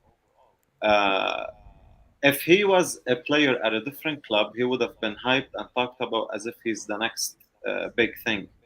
And what Chelsea needs to do, they need to start on social media using this type of approach. For example, bring sketches and be aggressive with how you push your it's kind of like a propaganda or a business strategy to brainwash people and to sell them the idea that Billy Gilmour is a world-class young player, rather than, okay, he had a couple of games, people will forget about it. You need to remind the people that he had a successful start, he had a successful season. Can I ask a question, Julio? Don't you think that can hurt us? Because when it comes to signing that player, he may ask for big wages, and we may not be able to. Because if we pump someone too much, then he have too much on his pocket for the negotiation. He might just, okay, now I'm the biggest thing in Europe. A lot of club wants me. When Chelsea wants to sign him, he's only 19 or 20. He might be like, no, I want 2,000, I want 200,000 or 250,000 a week, or I'm gone. No, because behind closed doors, Boogeyman, you probably would know that. You know your level. You would know your level because you're working with the people, you're working with your coaches, you're listening to the feedback. But what you're pushing as an organization on the media has nothing to do with what you deserve within the club, within the organization, right? So the reason why I asked and you it has to be selective as well. So you don't want to be pushing. So if you know, for example, a player that you want to keep at the club for a long time, and you are in line to keep him with the club for a long time, you have the assurance from his party that he's gonna stay. You don't have to do that. But for players that we're not looking to use within the first team, we sell them at £20 million or £15 million when they should be selling for 40, for example. Zouma is a Champions League winner, experienced player, played on in different leagues. If he was a Sevilla player, was he also a World Cup winner? Was he part of the World Cup winning squad? I'm not sure if he was. I'm not sure. Okay, but he just won the Champions League, and he is actually decent, and he is wanted. You're not gonna have a problem selling Zouma. But if Zouma was a player at, let's say, Dortmund, he's worth £80 million. They're gonna say, yeah, we want £80 million, and you know what? Clubs somehow will buy into it. They're gonna go and pay it. I'm not a marketing specialist, but there are strategies that these clubs, such as Ajax and Dortmund, are really good at, because they convince you that it's worth it to pay 70. Julius, can I ask you one thing? Can I say one Hold Hold on. Just one Hold on. question, yeah. Hold on. Before you guys ask your questions, let me welcome Max Burton to the stream. Max, welcome to the stream. How are you? I'm good, thank you. I'm good. Welcome, Hi, Max. Hi, everyone. Welcome, Max. Hope everyone's okay. We're good. Hope you're doing well. Hope the family's doing good. Yeah, the family's good. Doing good, Max. Thanks for asking. Yeah, just brought Elijah back from football, so trying to get him up to the next professional star. So we'll see what happens. Sweet. Apparently, Arsenal got a player sent off, so just don't let Elijah know just yet. No, he's watching the game. He's watching He's now. back now. He's back, so he's not. Nice. Yeah. Sweet. Yeah. MDT and Nick, you both had a question for Julius. So just a quick question I want to say. Yeah, talking about Zouma. Don't forget, he wasn't getting minutes. We had, everyone was fit, and he couldn't get in the back, regularly. So he wanted to play. He wanted minutes. That's why he went to West Ham. He chose to go. He didn't want to sit on the bench and wait to get minutes. That's why. I don't think Zouma wanted to leave. I think Zouma was exactly. No. Zouma never wanted to leave. He didn't want to. I'm not saying he wanted to leave, but he wasn't getting minutes, Boogie. That's last season. Okay, good. Last season, Zouma played against Atletico. Zouma played a lot of games in EPL for us. Tuchel has 5 defenders. He just picked 3 out of them. Sometimes Zouma plays, sometimes Zouma sit. That's all it was. So yeah, but it wasn't enough. So let's just make this clear. We decided to sell Zouma because we wanted Koundé. Absolutely. We forced Zouma out of because the team. exactly. They thought they're going to get Koundé, and we're still after you. If you read everything Zouma has said in French local news and everything, interview. Chelsea is the home of. I love to play for Chelsea. I would like to finish my career there, but if it does not happen, I will go. I will move on because Chelsea has decided to go to another direction. It was Tuchel's choice. He made that choice, Boogie. The stupidity. But without Zouma wanted to stay, we loved Zouma. He was a great player for us. But Tuchel wanted him to. He chose the others instead of him. That's the thing. The stupidity behind the strategy, or rather lack of strategy, in selling Zouma for Koundé was we should have sealed the Koundé deal and then sold Zouma.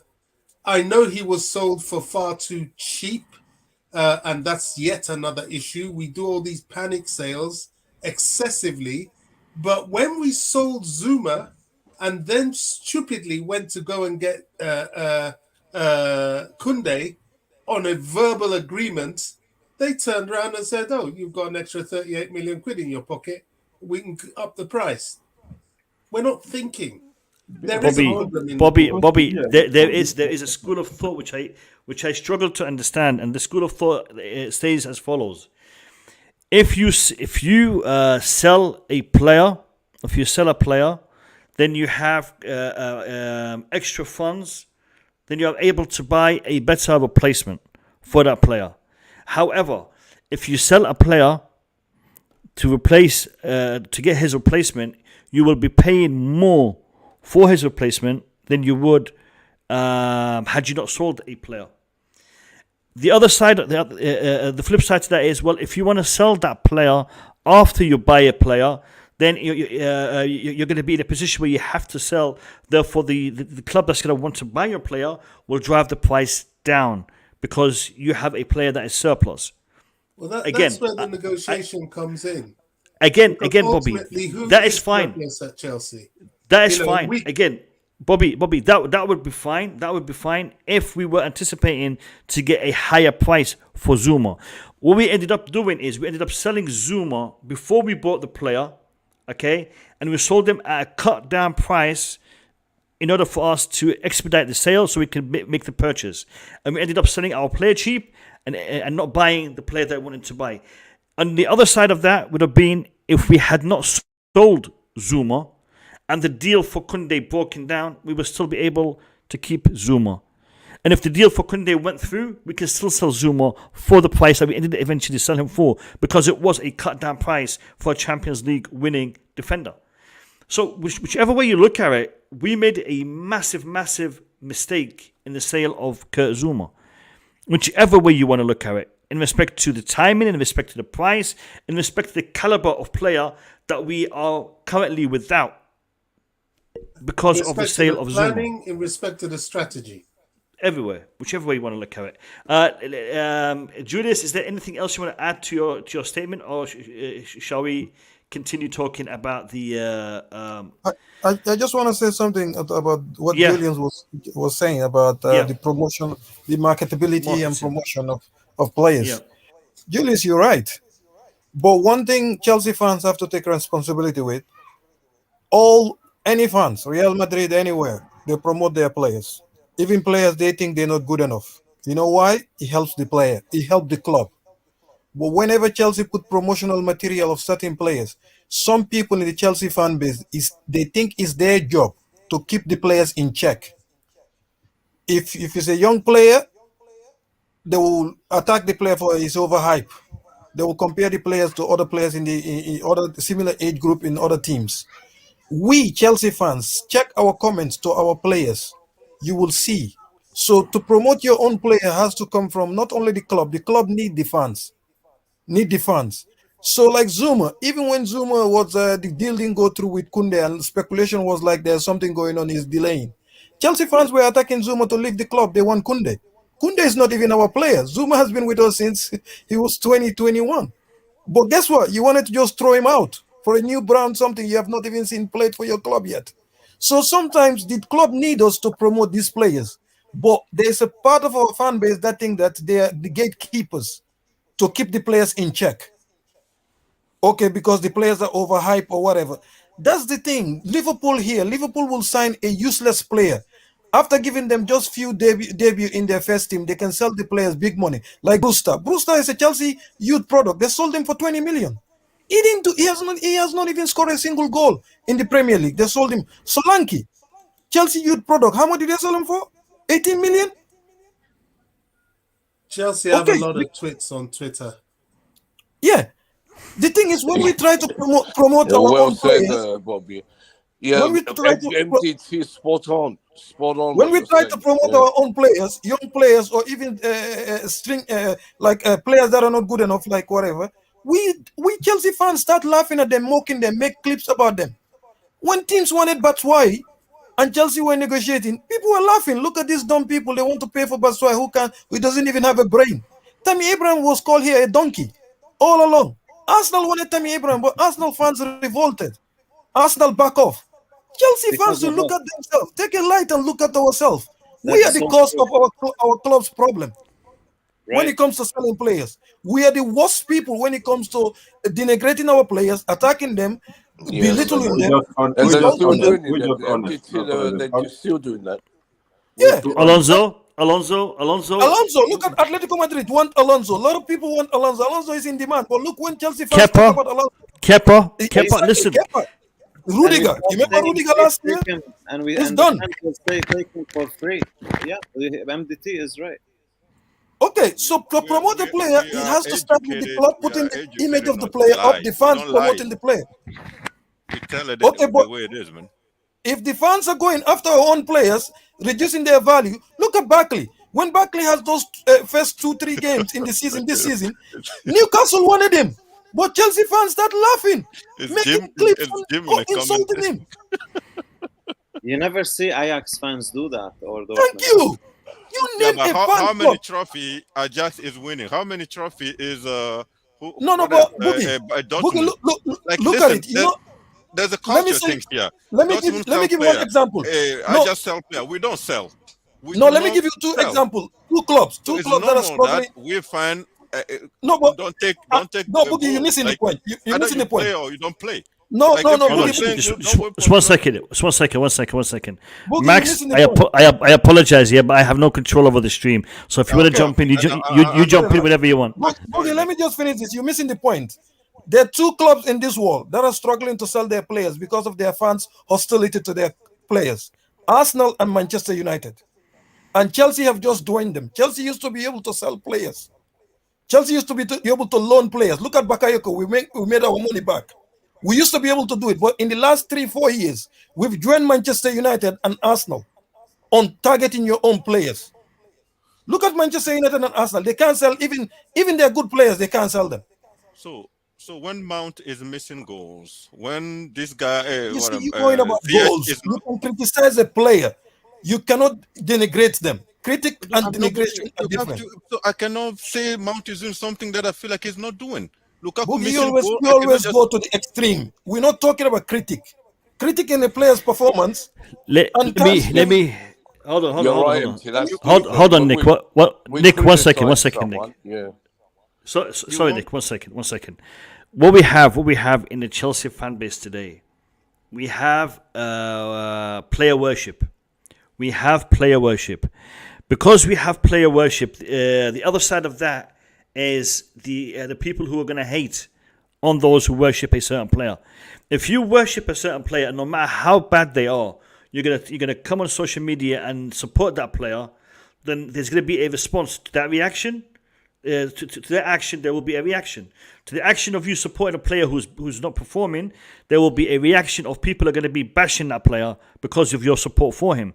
Now, if everyone was to try to approach this in a rational manner and say this player had a bad game, he's a good player, he's up and coming, he's young, it's still his time to develop, but he had a bad game. However, last week he had a good game, and next week he may have a brilliant game. If we look at it from that kind of mindset, you will not get hate. Or you would not get the same level of hate. You'd always get hate, but it'd be a different level. However, because we have player worship within our fan base, that is going to be pushing for hate and trolling.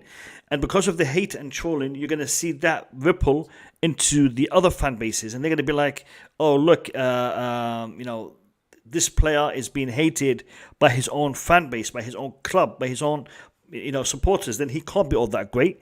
And therefore, his value is going to drop. We're all guilty of this. I'm guilty of this in respect to Kepa. I was very unhappy with Kepa's performances, and I couldn't wait for a replacement to come in. His value plummeted today. I am happy with Kepa's performances. However, his value has plummeted so much that we are going to sell him. It's going to be a loss. We are not going to be able to add to that a moment? I'll let you come in, but I just want to hear, does Julius have anything more he wants to say in regards to this subject? Because it is his subject. Julius, have you finished your statement, or is there more you want to add? Yeah, no, that's basically what I wanted to add. You're good. And all right. I'm good. Thank you. Brilliant. All right, I'll let Nick come in, and then after Nick, we'll jump to Max and give Max a chance to give us his thoughts. Go on, Nick. Yeah, I just want to add about our fan base. It's ridiculous, I've said it a million times. I didn't like Kepa when he was playing bad and letting in goals, but I never hated the guy. I was hoping he'd get better, and he's proved us all wrong. He's got better, and all the players, even Barkley, even Alonso, all the hate he gets is unbelievable. Like he said, he's spot on about this fan base. Not all of the fans are like that. There is people like me, there's thousands like me who back every single player who plays for that Chelsea shirt, who puts that Chelsea shirt on. It is, like you said, Mo, it's unbelievable what goes on this Twitter and everywhere. I've never said I hate one of my players in my life. Yeah. All right. Cheers, Nick. Yeah, no, it's I know people do it because it's the way that they support the club. But you got to look at things from a rational perspective, and by you supporting someone even when they have made a mistake and not acknowledging they made a mistake, you're actually gonna get people to say there's a double standard going on here. There's mistreatment because support whenever he makes a mistake, everyone is bashing him and everyone is hating on him. So why are we treating players with a different standard? And that is how you're going to start to get people supporting players rather than supporting the club, and that is what we don't want to see that happen. Max Burton, welcome to the stream. Max, we've had a few topics that we've discussed today. We've talked about the Chelsea board. I don't know how much of the stream you've caught so far. We talked about the Chelsea board and the different roles that the different members have, and the accountability in respect to certain decisions and certain positions. We've also started to talk about the transfer window and the lack of support that Tuchel has received in respect to the transfer window, and we are not talking about the marketing of our players moving forward. So these are the different subjects that we talked about. So you can jump in and give us your insight on all of them, or any particular topic from those that we're addressing. Okay, I've just been listening with interest. I've been keeping quiet today for a change, just taking everything in. First of all, I'm not sure what you discussed, because I was at football with my boy, so I don't know what you're discussing with regard to the board. But I think I've just finished making a video about the situation. Because I think I've listened to some of what you were speaking about in regards to having to pay, the one you did a couple of days ago, having to pay back some money for Emerson or whatever.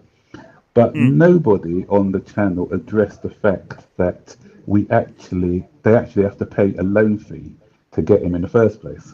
So we don't know what the loan fee was. For instance, it could have been 4 or 5 million. So we are negotiating to. I heard it was £500,000. Yeah, I don't know what the loan fee was. Yeah, I don't think it would have been more than £500,000. Yeah, I don't think someone told me it was £500,000. I'm not sure. No, I think it would definitely be more than that. Minimum of 2 million, I think. Marina doesn't do £500,000. No way she'll loan him out for that amount. And also with that situation, last year the fans were complaining because we had 3 left backs on our books, so we couldn't keep him anyway. No one could envisage the injury to Ben Chilwell. Where we did go wrong as a club there, because I said I like to be a bit level-headed. I don't like to just be pro one side or another. I just try to be somewhere in the middle.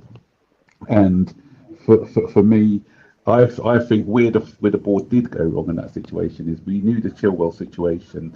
There should have been some forward planning. But we shouldn't. There's no point in getting someone on the last day of the window when we need them now. Well, okay, we didn't need to get anyone in probably until this week, maybe, because obviously we had the FA Cup. So we could have done, with the FA Cup, League Cup, we didn't really need that position filled. But I think for this, we should have really tried to be getting someone in round about this time now to replace the left back or the fullback, one of the fullback positions. So that as far as the sort of money side is, I'm not too fussed about it. But it's the dithering that I don't like sometimes, waiting to the last minute to get the best possible deal. So we just wait until near the end of the window. Whereas getting somebody in now so that they can adjust and adapt to the way we play.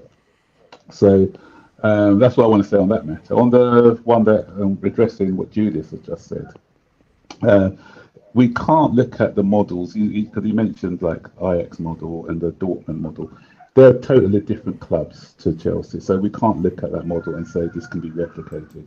The reason is because those our expectations are high. If we were to get in some of those players that they bring in, some of those unknown players, the fan base would just have they would have a fit. Who's this player we're bringing in? This nobody who we're bringing in or whatever. That's what they'll do. Then they'll invest. They'll gamble on a player, okay, and they will make. In the Dutch league and the German league, we all know that for instance, as a striker or attacking role, you're going to look good in those leagues because you get more time and more space than you do in the Premier League. So that's the mistake some people have sometimes, in the fact that we see this player excelling in one particular league, but can they adapt to the Premier League? Boogeyman's good for this. He's good in a good way. Boogeyman, I'm praising you. I'm not because EA's Boogeyman says, okay, is he going to be playing in the Premier League? It's a different type of league. Is he going to be good in the Premier League? Yeah, so even like everyone's talking about Dortmund, for instance. I mean, not what's the guy, Haaland. I think he will adapt, but I don't think he'll get the numbers that he's getting in Germany at the moment.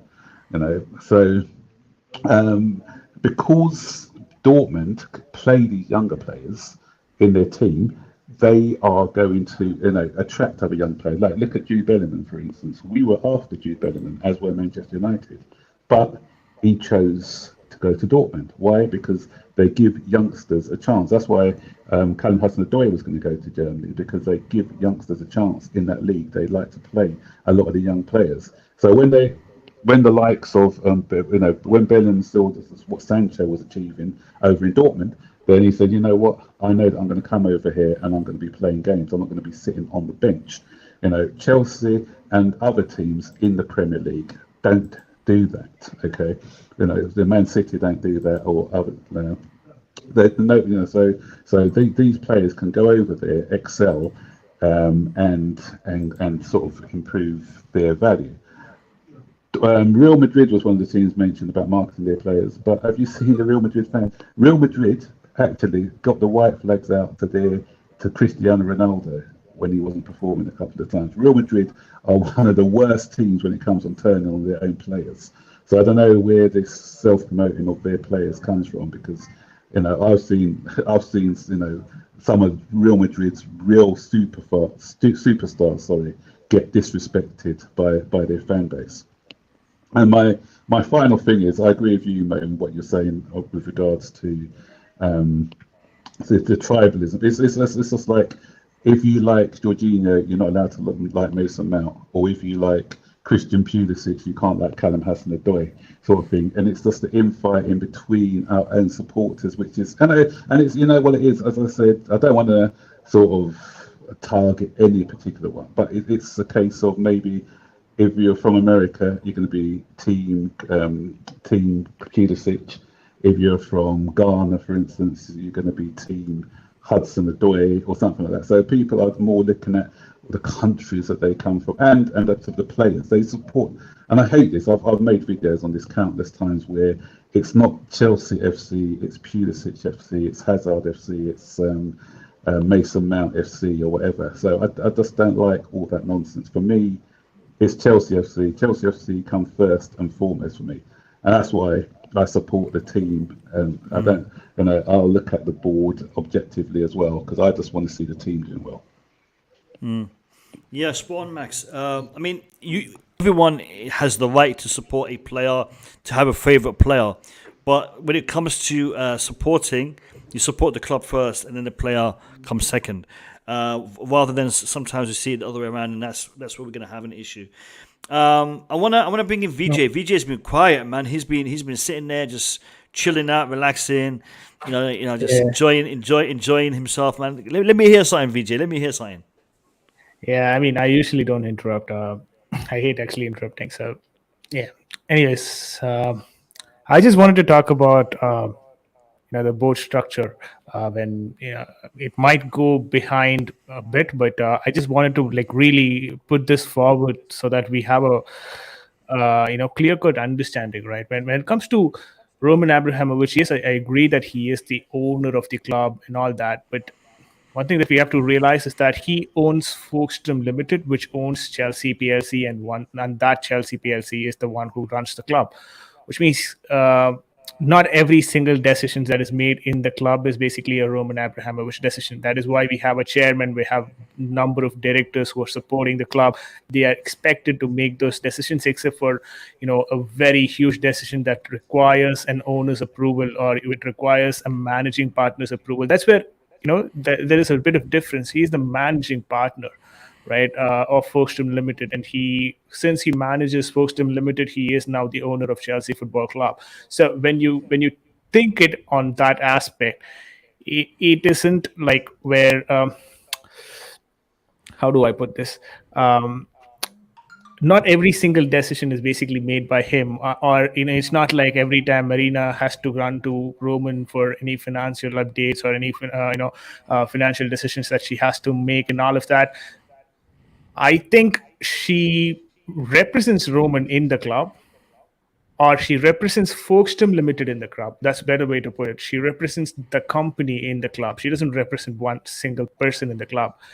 But since he represents Folkestone Limited, she indirectly represents Roman. That's how I take it from a business standpoint. One second, VJ. Folkestone owns the club, correct? Yes. So everybody that is working for the club is employed by Folkestone, correct? Yeah. Okay, not necessarily. Yeah, but yeah. Okay. In short, yes. Yeah. Yeah. Continue. All right. So that's on the management side of things. And when we talk about this business model, sometimes that kind of doesn't really sit well with me. From my perspective, this is how I'd put it. Right. Ajax, Borussia Dortmund, all these clubs have a different. Schalke FC as well. They have a different model, and their model is they're basically a production club. All right. That's how I look at them. Their ambition is not to win trophies. Maybe they win here and there, 1-2, but then they generate revenue from the player sales.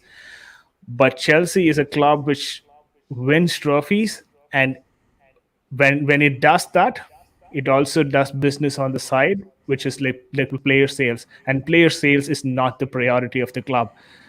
Right, they are basically production clubs. They have to rely on big money to run and keep the club floating, and that is why they do business that way.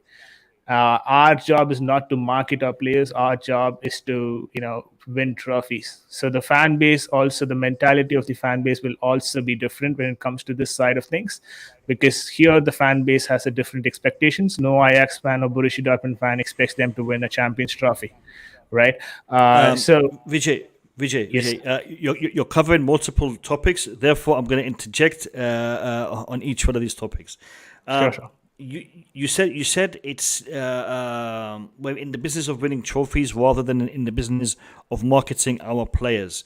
But isn't that a key attribute in respect to the financial side of things, that we have a good marketing initiative for the players, as in we are able to get the best return on our investment, which are the players. And therefore, if we are able to market the players better, we are able to get better prices for them. Therefore, it will make a financial benefit for us to marketing the players, correct? Absolutely. From a financial standpoint, that does make sense, right? But look at it from this point. First of all, marketing a player doesn't mean... See, there is difference, right? When you market players, you can easily market a player in a German league or an Ajax Dutch league.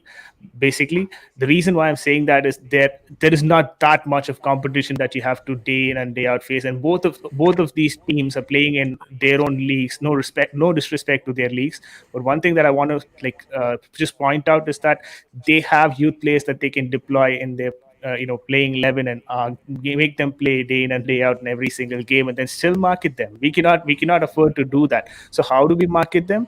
Probably, if they are in the academy system, use that academy system, or just give them opportunities wherever possible, and that would be fringe opportunities. But that is basically what we can do, and that is why the ambition comes into picture. A club which targets a cup might not have these many chances that they can possibly go and provide to the players, because that is not really the requirement or the expectations from the club. The club's ambition is to win trophies, and it's not the expectation, because German league is anyways won by Bayern Munich most of the time. But Borussia Dortmund kind of challenges on the top 4 spots so that they retain the Champions League trophy, and that will help them going forward to set their place better. Vijay, I'm getting confused with the link you are making between the Bundesliga and the Premier League when it comes to player marketing. It's not going to matter who is competing for those leagues, who is better in those leagues.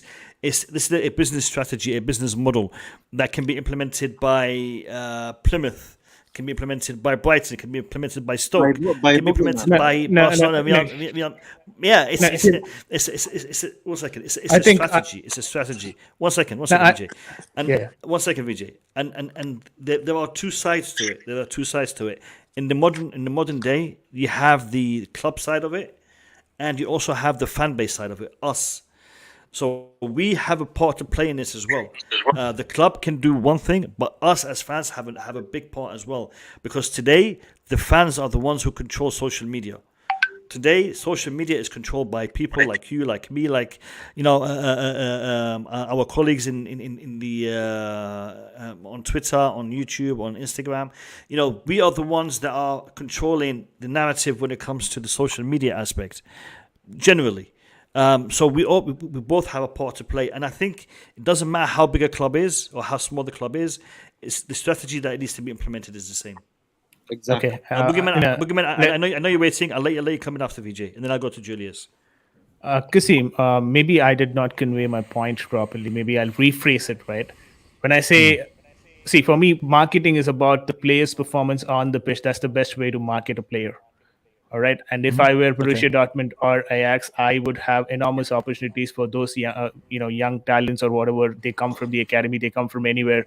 I would have enormous time to actually give them to play on that pitch, which would not be the same case when it comes to our players who are challenging for multiple competitions across different leagues. Different competitions, right? That is where I feel, the kind of opportunities that show, for example, might get here might not be the same with respect to like a Vlahovic or anyone at their respective club, because Vlahovic might get the same sort of opportunity for like 20 games, even if he doesn't perform, or even if he performs, there are clubs that he can play against that might not be as great as or as competitive for Vlahovic, and so he can score goals. But show coming against these Premier League opponents, Brighton poses the same threat as that of a Southampton, as that of a West Ham United, as that of a Tottenham, right? And they are playing in one of the most difficult leagues in the world, and here getting opportunities day in and day out might be very difficult. And that's why I think this is not the right club where the player sales has to be considered as a top priority, or a marketing strategy basically needs to be included. As we're doing a good job at marketing. Don't get me wrong. Like even Mark Gahey has not even played a single Premier League game, but he went for a good valuation as well. So there have been instances where we've done good marketing as well. But I agree to your point where you say about the fans that we have to stop supporting one particular player and support the club in general, and then also stay behind the players. That helps definitely on the transfer market. I get that. I get that, and I respect those points as well. But I feel since this is more of a cup competition, this is more of a team that is challenging for multiple competitions, the player marketing strategy might not take so much of priority or weightage when it comes to the strategic side of things. All right, cheers, VJ. Podfather, check your DM. Boogeyman, continue. Yeah, what I was going to say, VJ just said it at the end. I just want to say, as much as we can condemn Chelsea for no marketing their player, it's more complex. And in my view, it's too complex. Why would I raise the value? Marketing a player is just raising his value. Why would I raise a player that I want to play in my team? Why would I raise his value? So he can ask more money for me? No, it doesn't make any sense to me. I will just try to tell him, you need to do more, you need to do more, you need to do more, you need to do more. I don't want to market him unless the idea is I want to sell this one. So this one, I will try to marketing, raise his value, or trying to convince other club that that's the best thing for you. Take it with you. And so at the end of the day, we sold the one that went to Crystal Palace. I think it was a good fee. Even Tammy Abraham, I think it was a pretty good one.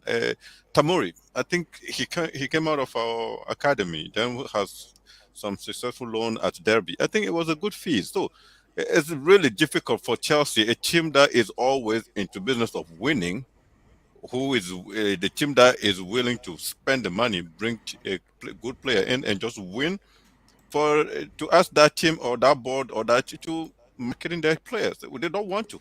If the player is that good, they want to keep in the down low. So the player won't ask for a big salary. That's where at the end of the day, I don't want to repeat what VJ said. I don't want to keep turning around. That's why I say VJ said what I was going to say.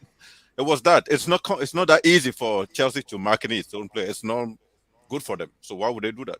I don't see the point. All right. Let me hear from Julius. Sorry. So this is what you guys need to understand. When you have when you're basically marketing your player, it has nothing to do with how tough the league is. What are you trying to achieve in terms of winning? It has no impact on anything else but making you more money when you need to. When you need to take some actions to sell specific players, whether from the academy, whether they played Premier League games or no, you will have the right. You would have had taken the right steps and strategized yourself to be in a good position to be able to generate as much money as possible for players that are not going to be used, or for players who have been used, and basically we need to move on. I don't understand why you guys think that this is going to be taking space from other priorities, or if it's going to have any impact. It has nothing to do with any of that. There is specialized people that are with the club already right now, working for the club, that can build these systems, these strategies. And when we're saying, and what we're basically saying is as simple as using social media in a better way. You could start marketing your academy players from their academy games. The fundamentals of marketing is basically it's how you could convince people to purchase something. It could be so bad. You could sell a very bad product, but if you have a good strategy, you'll convince people that it's a very good product. What we see at Chelsea is that we sell a player like Livramento, who everyone knew he's going to be good, for so cheap. If that player wasn't anywhere else, would have been sold for 3 times the price we sold them for. Yeah, but he doesn't Julius, can I ask you a question? You're from a consulting background, right? Yeah. Okay, me as well. So look at it from this perspective, right? This guy, Livramento or Gehi, or who are we talking about in terms of academy? They haven't played even a single Premier League game before even they got sold. So what we are actually now telling them is based on a forecasted information. Would you agree to that? It's a forecast, correct? No, not correct. Because in the football world, there is data that we do not see. There is analysis that we do not see. Clubs have specialized people who would know what they want to do, what they want to buy, what they're targeting. There's specific attributes and elements. It's not too simple. So if you are the consultant, you are telling to me that you would advise Chelsea to actually take a player who has not even played in the Premier League. Sell a player for 30 million is a bad thing. Like, let me rephrase this question, right? If you are consulting for Southampton, right? Would you say whatever Chelsea are asking for Livramento is a good fee or not? Talk to me as a consultant for Southampton. Yes, it's a very good fee. Why? On what basis? It's very cheap. Very cheap because when you I hate to look at players as products. Let's say that they're assets. You could see that this from based on specific analysis that you could, whether it's eye test, whether it's scouting, you could see that the value of these players is gonna be way more than what let's say Chelsea is asking for. It's a given. Okay, I get your point. So you said that based on eye test, it could be based on scouting, it could be based on data points or analysis. But what are these analysis and data points actually made against? It's not made against Premier League. So it's basically played against what? Academy? No. Julius, can I answer this for Vijay? It's very simple. Vijay, what was the clause? What was the buyback for Livramento? I don't exactly remember the value. 40 million. What's the data based on? Because of the new, that's how good that kid was. Everybody knew. Southampton will not put a 40 million release clause on him if he wasn't that good. So that's the data. Even more importantly, to this point, what was the sale? 5 million. It's an absolute disgrace. It's laziness. It's just laziness. We're trying to cover up for these people. They've dropped the ball here, and it is what it is, but they've dropped the ball. 5 million, do me a favor. Nobody else would sell him at that price. Bobby, but how many players who've not even gone into the Premier League has been sold for 5 million from other clubs? There are many players that haven't competed in the Premier League that have been sold for tens of millions from other clubs. No, I'm talking about them coming from Bobby, an academy. are you sure? Are you sure it was 5 million? Are you sure it was 5 million? Google it, search it. Okay, £5 million. What I mean, really? Oh. Guys, I want to bring in the Podfather. Podfather, welcome to the stream. How you guys doing? Doing good, Pod. Yeah, great debate as usual.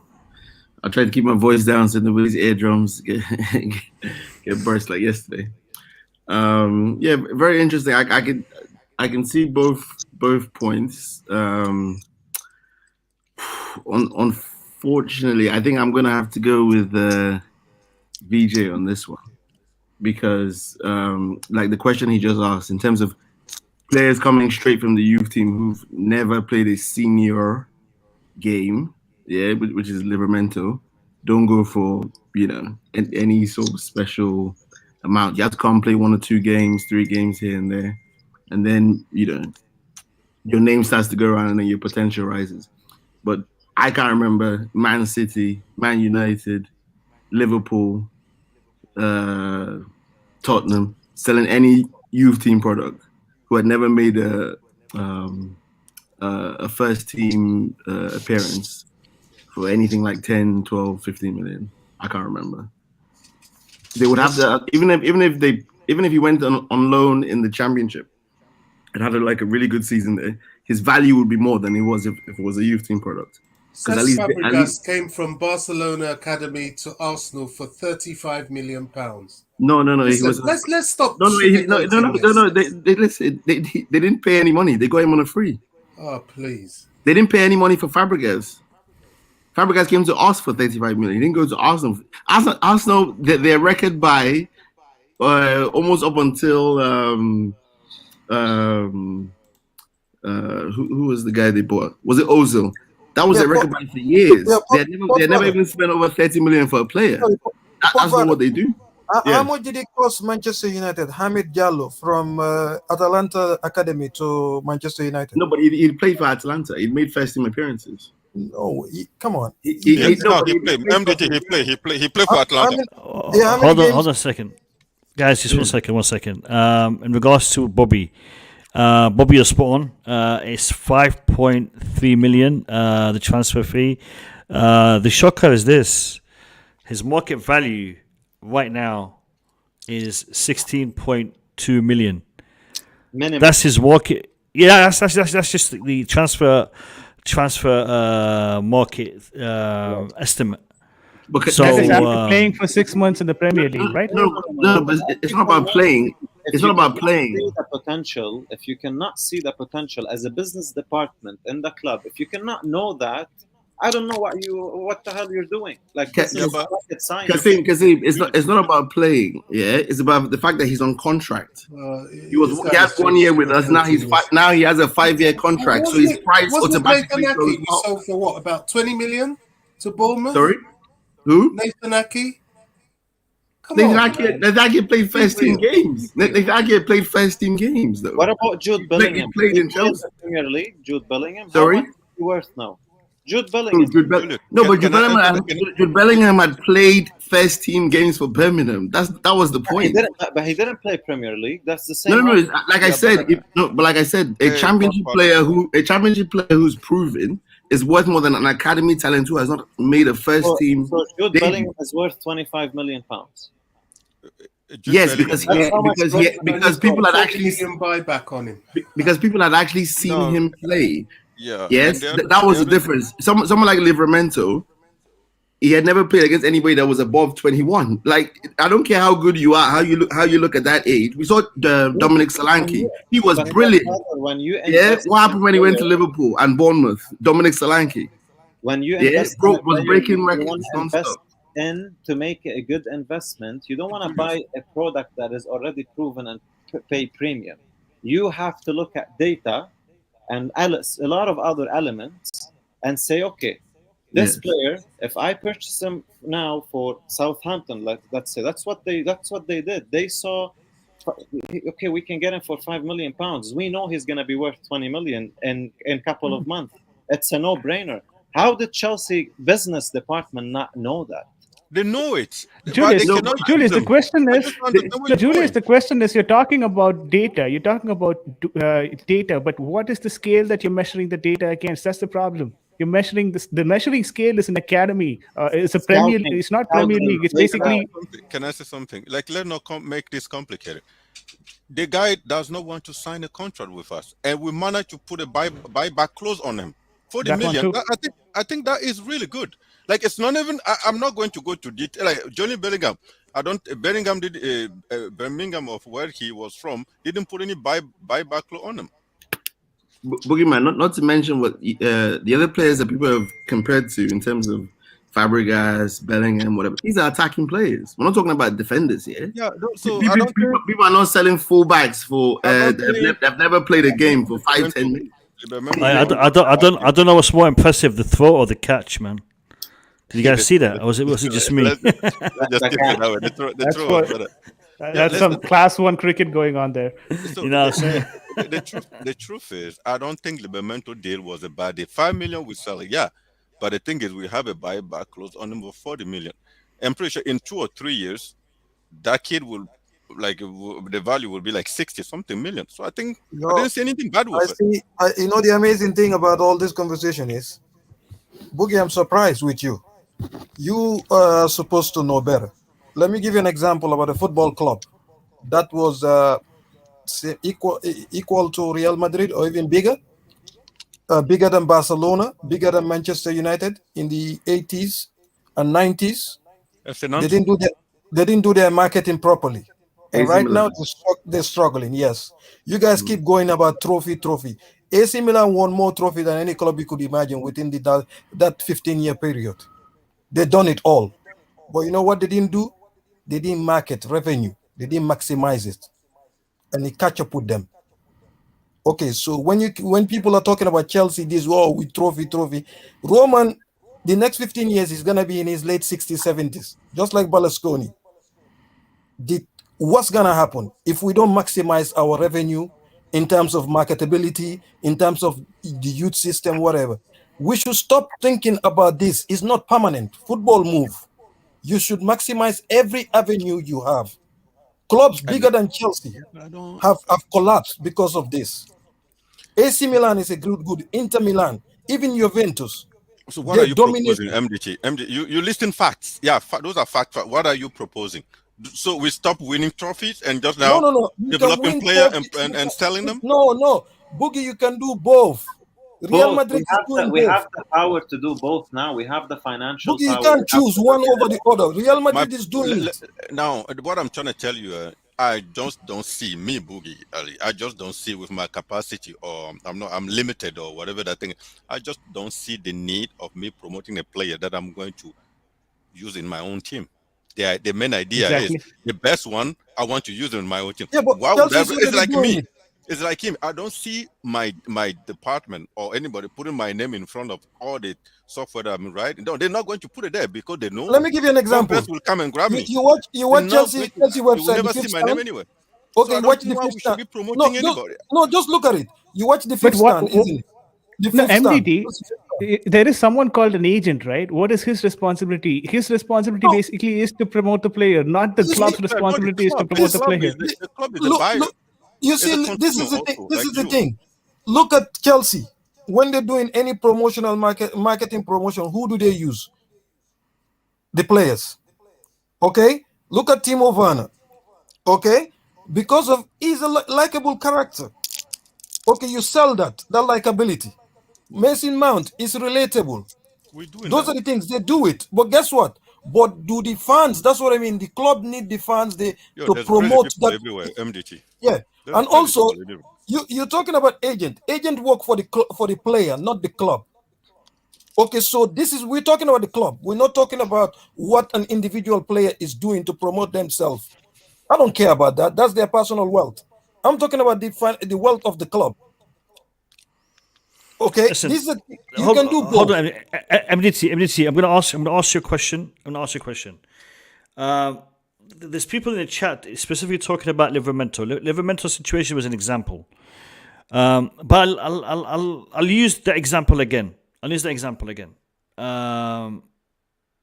Who do we have as our right wing back right now?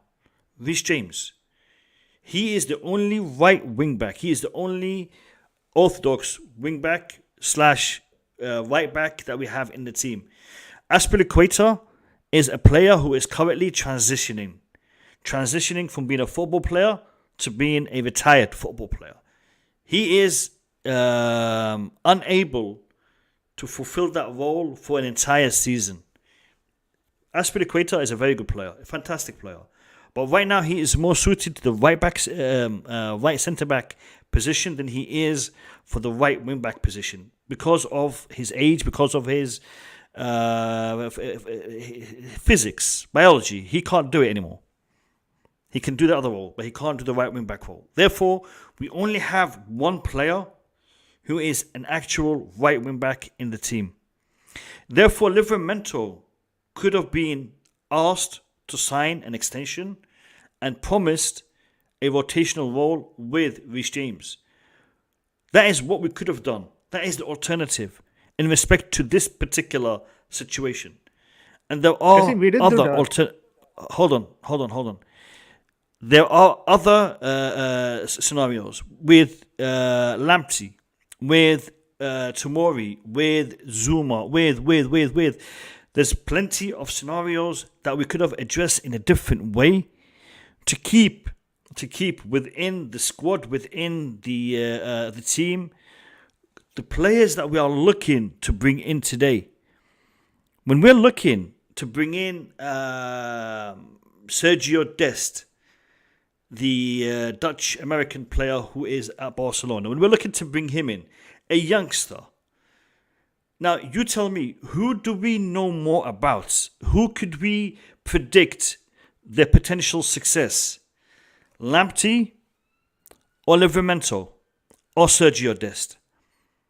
We know these two guys, Lamptey and Livramento, because they grew up around our players, around our staff. They learned their trade from our staff. We taught them what they know.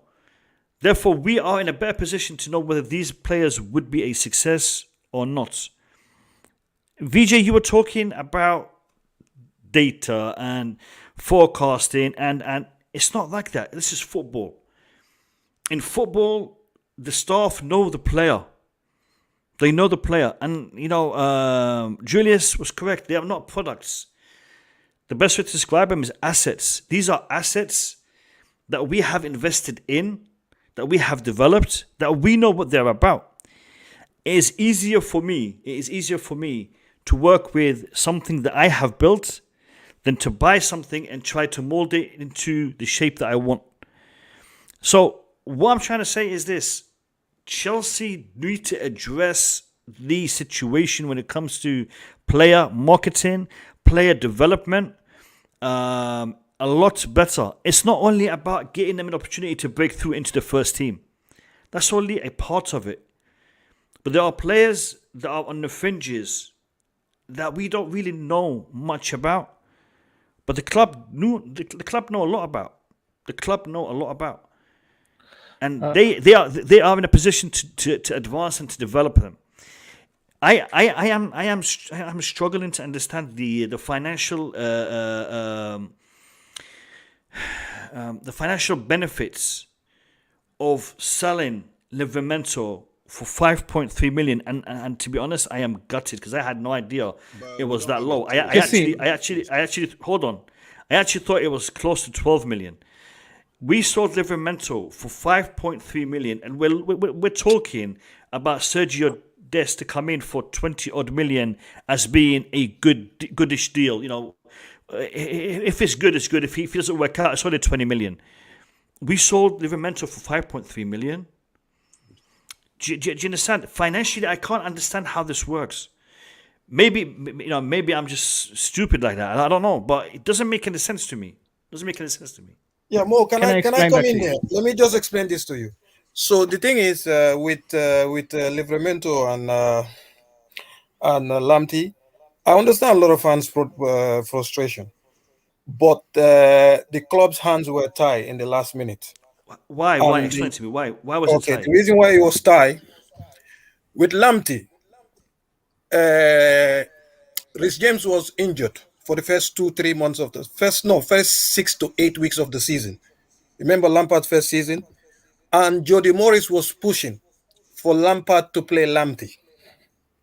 Okay, to play him, and that might convince the kid to sign.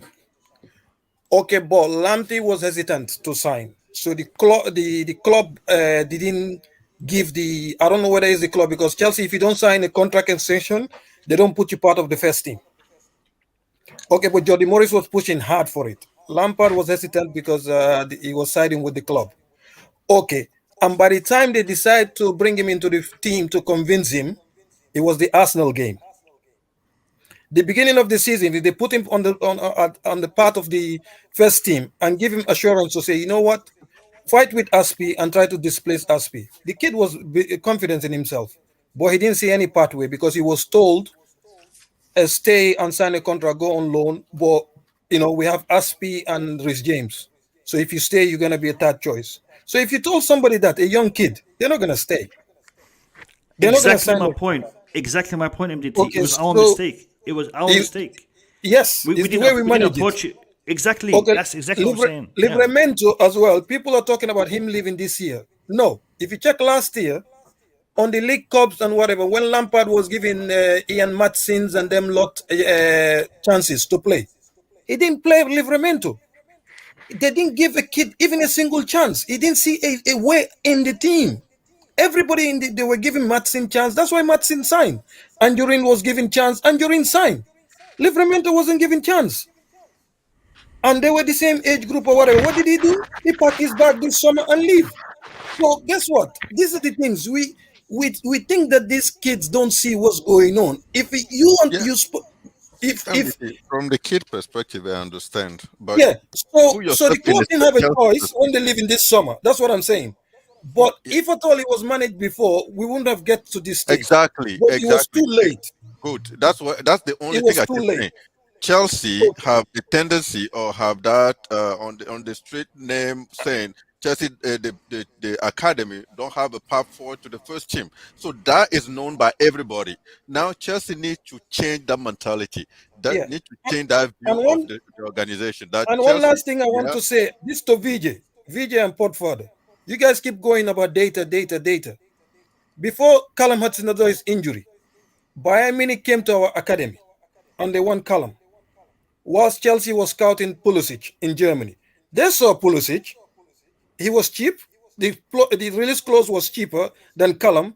They want to pay almost 1.5 times more than what we were willing to pay for Pulisic in first team football, for Callum in an academy football. What does that say about their data that we don't have?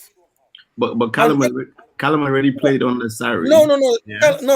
They come for him on the start of the season and then in January. But they didn't really. They weren't serious about making a bid until later when his contract was. No. They were scouting him. But in terms of making an actual bid and actually trying to force that Chelsea million through. Bayern Munich have been after Callum for a year before they even bid. Chelsea keep saying no. That's why Callum handed in the transfer request. Okay, so this didn't start. You go and read back in the newspaper, you will see it. Okay, and the second player as well, I want to tell you, when we were scouting Kai Havertz, Bayern Munich came into our academy and they only compensated 350,000 euros. They took Jamal Musiala. We are scouting someone in Germany. They came and got their Kai Havertz for 350,000 euro. So what does that say about our own scouting and data in our club? When clubs are coming in and taking academy players next to nothing. Yes, we but said we, they're not ready. but we do the same. But we do the same. No, but All the players that we signed at 16, Mwamba, this one, that one, are from other clubs that we snatched. I'm telling you, our academy product are going to this big team. They're playing. We're saying they're not ready. I'm just saying what happening to our own like data. That's different from Bayern Munich's data. MDT, you'll have to. Basically, MDT. Now, I just wanted to make one point clear here, right? When you say me and Podfather are talking about data, I guess you've got the other way around. We were actually saying that do not trust the forecasted data. That's what we're trying to say. It's the data that you're actually representing is against the not right scale is what we're trying to say. So don't talk about data with me is what I'm trying to say. There are more youth team players that don't make it, and were projected to make it than actually make it. So even though you're talking about people in the I disagree with that because you know why? No, but listen, MDT, we're a victim of our own success. Yeah, it was the same thing with Barcelona. When the academy is producing 10 very good youngsters, you're gonna lose 3 and 4, and they're gonna go cheaply. Yeah, Barcelona had to buy back Piqué, they had to buy back Alba, they had to buy back Fabregas. Yeah, and these guys went back into the club and were there for 10 years, winning Champions Leagues and leagues, but they were producing too many. I just want to answer one thing you said here. I don't want to forget. I want to answer it now. You know about these amazing things. Chelsea fans have this obsession about saying, "Oh, we don't know whether they're gonna succeed." Any player you buy, you don't know. Every player is a gamble. Sign it, expensive, especially every player. But MDT, by your definition, you're saying only the academy players are supposed to play in the first team squad. No, you see, this is the thing. This is what I'm saying. Because that just shows that you have something against the academy or you don't follow them. Because if you do, you will not say, I said that. Okay. You see, it's not nice when somebody accuses you of something. You see? Exactly. I just tweet you, same thing you answer me. I just send it to you. You see, you didn't like it. So don't say that. I didn't mute okay. Sorry. No. I'm basically asking you a question. By your definition, you're saying that Azpilicueta. You're basically saying that Azpilicueta. You're basically saying that I'm basically saying. I didn't say that. Okay. I think when it comes to youth team players, there's more jeopardy. Yeah. So if I promote Reece James, and at that point everybody's raving about him, he's in the academy. Everybody's talking good about him. Yeah? His value is high. If he comes into the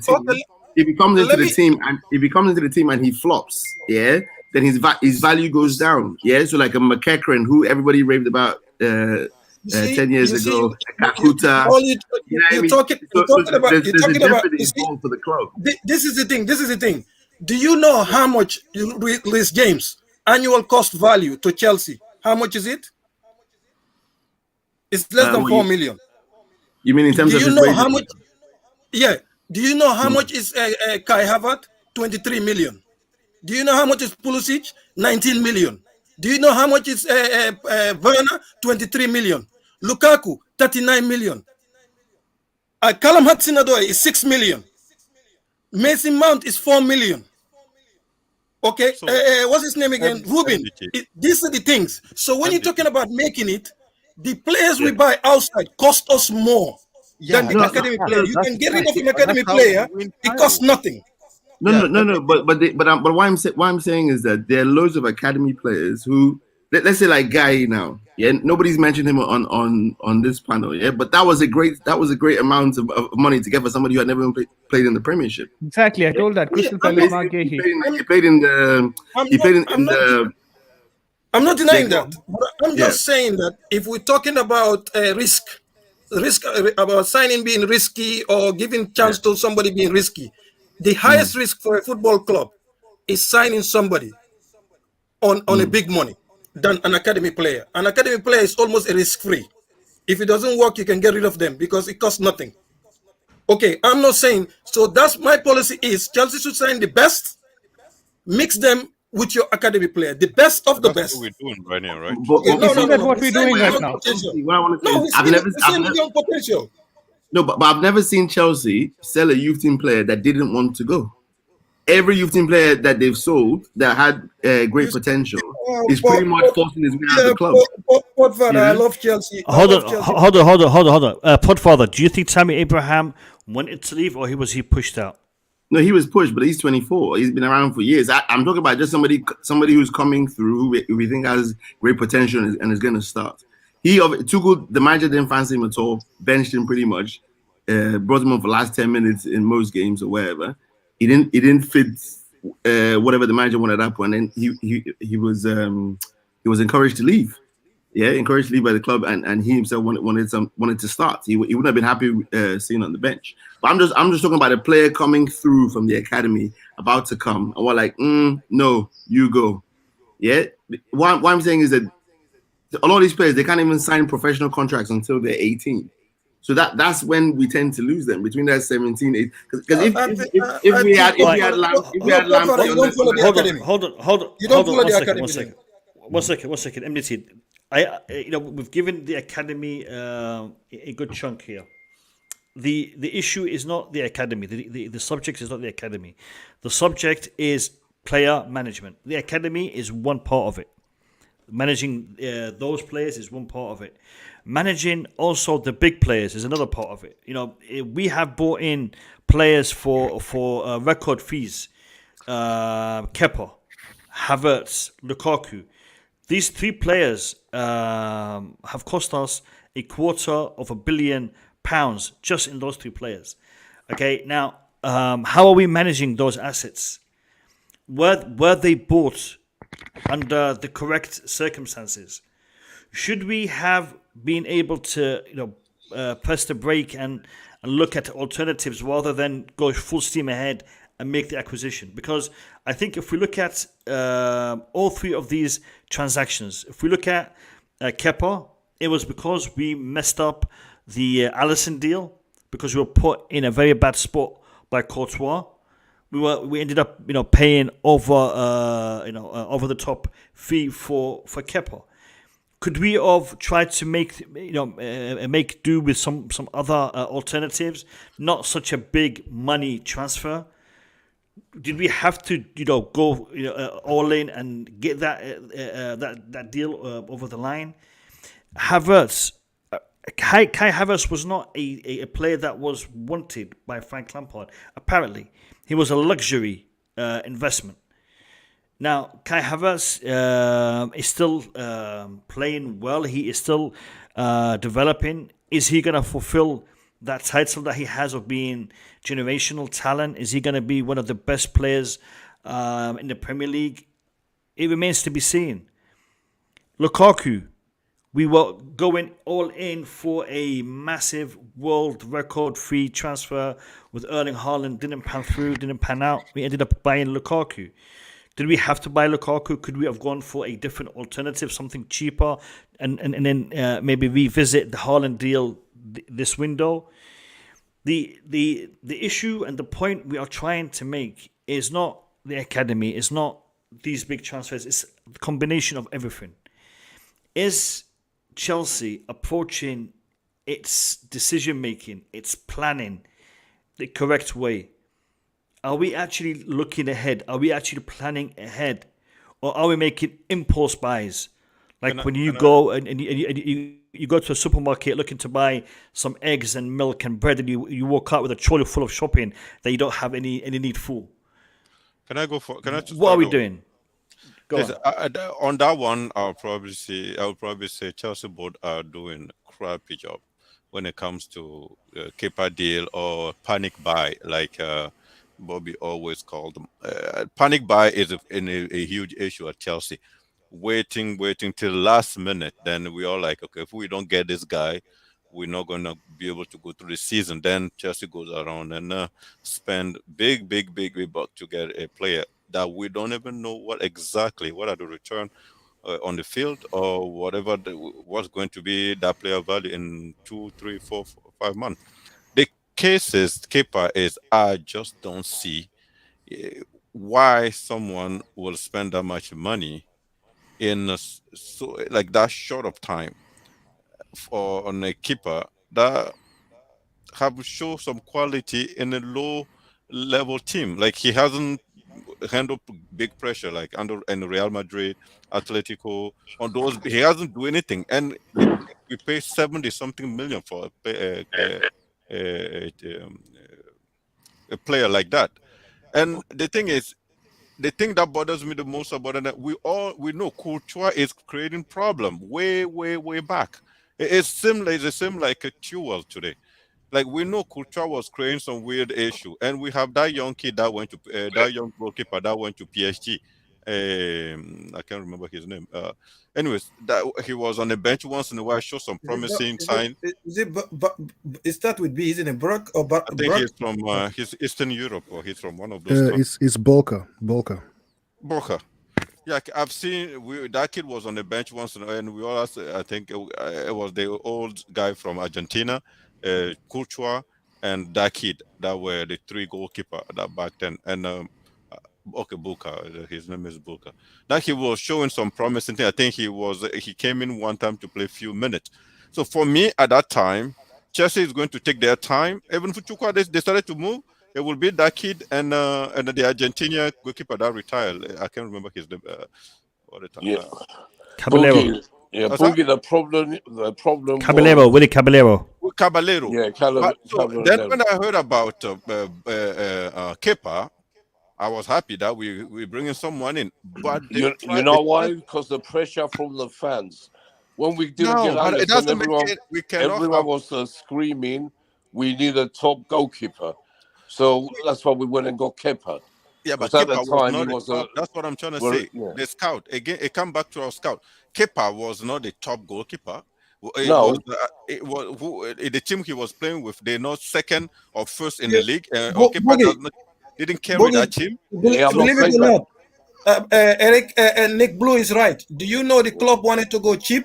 So until the following summer to buy a good goalkeeper, you know who they were looking at? Is that Wolf, the former Portuguese goalkeeper that used to play at Wolverhampton? What's his name? Luis Patricio. Luis Patricio. Yeah. He was available for free. But Chelsea were trying to please the fans. But yes, because everyone was screaming for a big signing. And Kepa was a good Spanish player, young player with potential. Kepa just replaced De Gea as Spanish number one. And so they wanted to get something big, a bigger signing. That's why, so to please the fans and shut them up. That's what happened. Yeah, but I don't think you spent 70 million pounds just to shut the fan up. Like you'll be surprised.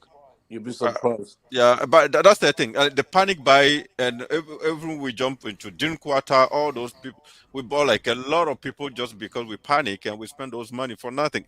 That is an issue. I'm willing to say the board has to review their position. They have to think better. When it's not good, when it doesn't smell good, it's because it's not good. You cannot just rush and buy something and expect just say okay, hope for the best. It doesn't work that way. That's the things I think they should work on. I agree with Boogeyman on this point, but I still think on the academy thing we're actually doing a good job. 70 million for any keeper is crazy. It's nonsense for me. You have to remember they more than doubled the fee for Alisson for the world record for a goalkeeper. So even Alisson that we were linked with them, we were looking at that money.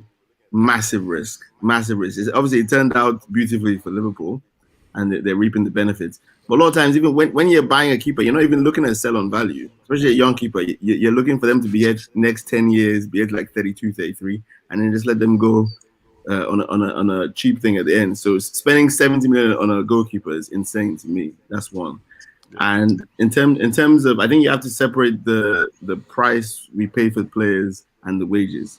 I think they're two different conversations, because maybe you guys can correct me, but in terms of the buys they made, whether it was Werner, Havertz, Ziyech, let's just say those three, we got them, and Lukaku, we got them below what the clubs were asking for. So we actually negotiated the prices down in pretty much all those guys from. I think it was 10 million. Werner was release clause. We paid the release clause to get Werner. 35 million, which was a great price. You weren't getting that caliber. We just bought Kovačić the year before for 40, 50 million, and then again Werner, who was one of the top German talents at the time, for 35. Yeah, that was a great move by us. Oh, it seemed like a great move by us at the time. Havertz, I think they were quoting 80 something when we first went in, and we managed to get it down to 70. I think Lukaku, they were saying 120, 130 at first when we went in there, and managed to get him for 90 something million. So a lot of those guys, if it wasn't for like Lukaku's tantrum that he's done in the last week or whatever, I think you get your money back on a lot of these players. If you were to sell them either now or in a couple of years' time, I think you get the 35 million that you bought Werner for. I think you get something close to what you paid for Ziyech. I think Havertz, if he turns out to be the player that we think he's going to be, I think you definitely get your 70 million back. Lukaku is a bit older, so probably not. So I don't look at those buys as crazy. Now, in terms of the wages, that's where I think we can have a discussion. Where are we paying these players too much at a young age, and then they end up asking for too much in 3-5 years time and all that sort of stuff. Yeah, I think that's where we can have more of a discussion. But in terms of the actual money that we've paid for these players, I think it's all about hindsight. So if we look back and the player turns out to be a success, nobody's batting an eyelid about Alisson right now being paid 70 million for a goalkeeper because he's been outstanding. Kepa, he's been rubbish. So now we're questioning paying 70 million for a goalkeeper. So I think it's more about the wages for me. Yeah, but Pod, this is the thing. You like in the club, they monetize the salary and the wages. Sorry, the wages and the fee they paid. They spread it over the contract. So that's the way they spread. That's how financial fair play work for finances as well. And secondly, for me, Werner's fee was good, but the wages was crazy because Liverpool was the only other club. They were only willing to go as far as 150. We went 270. That was unnecessary. Okay, Werner's fee was good. The wages was crazy. Ziyech, the fee was good. The wage was good. Kai, I have an issue with the fee and the wage for his age because you're buying potential. You don't spend that kind of amount of money on potential. It's risky. And also, you don't pay that kind of wages on potential. Pulisic, the price was good, but the wages as well was too high for that age because nobody was. The only thing I'll say about the wages is I think at that time Chelsea wasn't seen as the most attractive proposition. Yeah, but you can go 50. You can go 50k more. You can go 20k more, but to go almost double, that's crazy. Because that's crazy. We are paying Kai Havertz more than what Man City are paying Bernardo Silva. That's what So these are the things. We are paying Pulisic more than Bernardo Silva. So these are the things. When you look at it, these are crazy things. The wages for these young players, 2021, buying somebody, paying them. We pay them a wages for somebody that won the Champions League. They are crazy, but doesn't that come down to what you guys were saying about marketability? Yeah, like Pulisic is the biggest football star in America. Yeah, but let me give you this figure. This will depress you. Okay, let me give you this figure. The total amount Pulisic make out of revenue for advertisement is minuscule. It's not much. If Chelsea make 5 million a year or percentage wise directly from him, they're lucky. MDT. No, because guess what? Nike already pay us. Any agreement you have with somebody, they already pay the money in advance. So you only get percentage on the player contract, the percentage of their own revenue on their advertisement. So sometimes you get 10%, sometimes you get maximum you will get is 20%. That's why negotiation is not easy. So if Pulisic even bring 20 million from America or personally, Chelsea will get maximum 20% of that. Okay, because Pulisic is not stupid to give Chelsea 50%. It doesn't work like that. So sometimes this marketing thing is exaggerated. The thing that benefits Chelsea with Pulisic deal is the exposure in America for the Premier League. Everybody will benefit. Okay, Chelsea will benefit as well. But Chelsea will benefit, Manchester United will benefit, Man City will benefit, everybody will benefit. The thing is, when you're looking at those wages, you have to remember. So after Hazard leaves, pretty much the only player in our club at that time on high wages is Kante. So everybody's on extremely low wages. Even though I look at Man City and say, "Oh, Man City don't pay these players," but if you look at totality, they had a lot more players on higher wages than what we did, because players like Azpilicueta, Rudiger, Christensen, who was here after Hazard left, like they weren't really earning that much. There was nobody. Almost like cash rich. Willian and David Luiz were on good wages. I can't remember the exact figure. Hold on a second. Eric Blue's been here for like 20 minutes and we haven't even said hello to him yet. Eric Blue, how are you? Yo, Eric, I bet he's gone. I bet he's left us. Money's not there. Yeah. He came, he sat for 20 minutes like no one's talking to me. I might as well go get something to eat or something. Guys, I just want to bring to your attention something. Liverpool I'm here, score guys. without Mane and Salah. Hey, too late, mate. Your time is gone now. Your time is gone. Liverpool can't score without Mane and Salah, Eric. What'd you make of that, mate? What'd you make of that? I watched the match, and obviously I'm very late to the stream. I kind of missed the notification, but yeah, I watched the full match, and it's actually very funny how Liverpool couldn't do anything. I didn't think that missing Salah and Mane would be such a big deal. But it's looking like apparently it is. Yeah, it's massive. Yeah, look, whoever, I don't care, to be honest. Whoever we get, I'm fine. But it was just interesting. Eric Blue, that's Arsenal with 10 men as well. Don't forget they played. It was, yeah. Half of the first half and all the second half with 10 men. They had they couldn't zero get shots on anywhere near. target. Zero shots on target. Not just that they didn't score. So interesting, man. Very interesting. Very interesting. Liverpool without Salah, they can't beat no one. If without Salah and Mane, they will get relegated. I'm telling you. Yeah. No, I mean, listen. No, relegated. Listen. Relegated is a bit pushing it, man. I mean, there'll probably be a mid.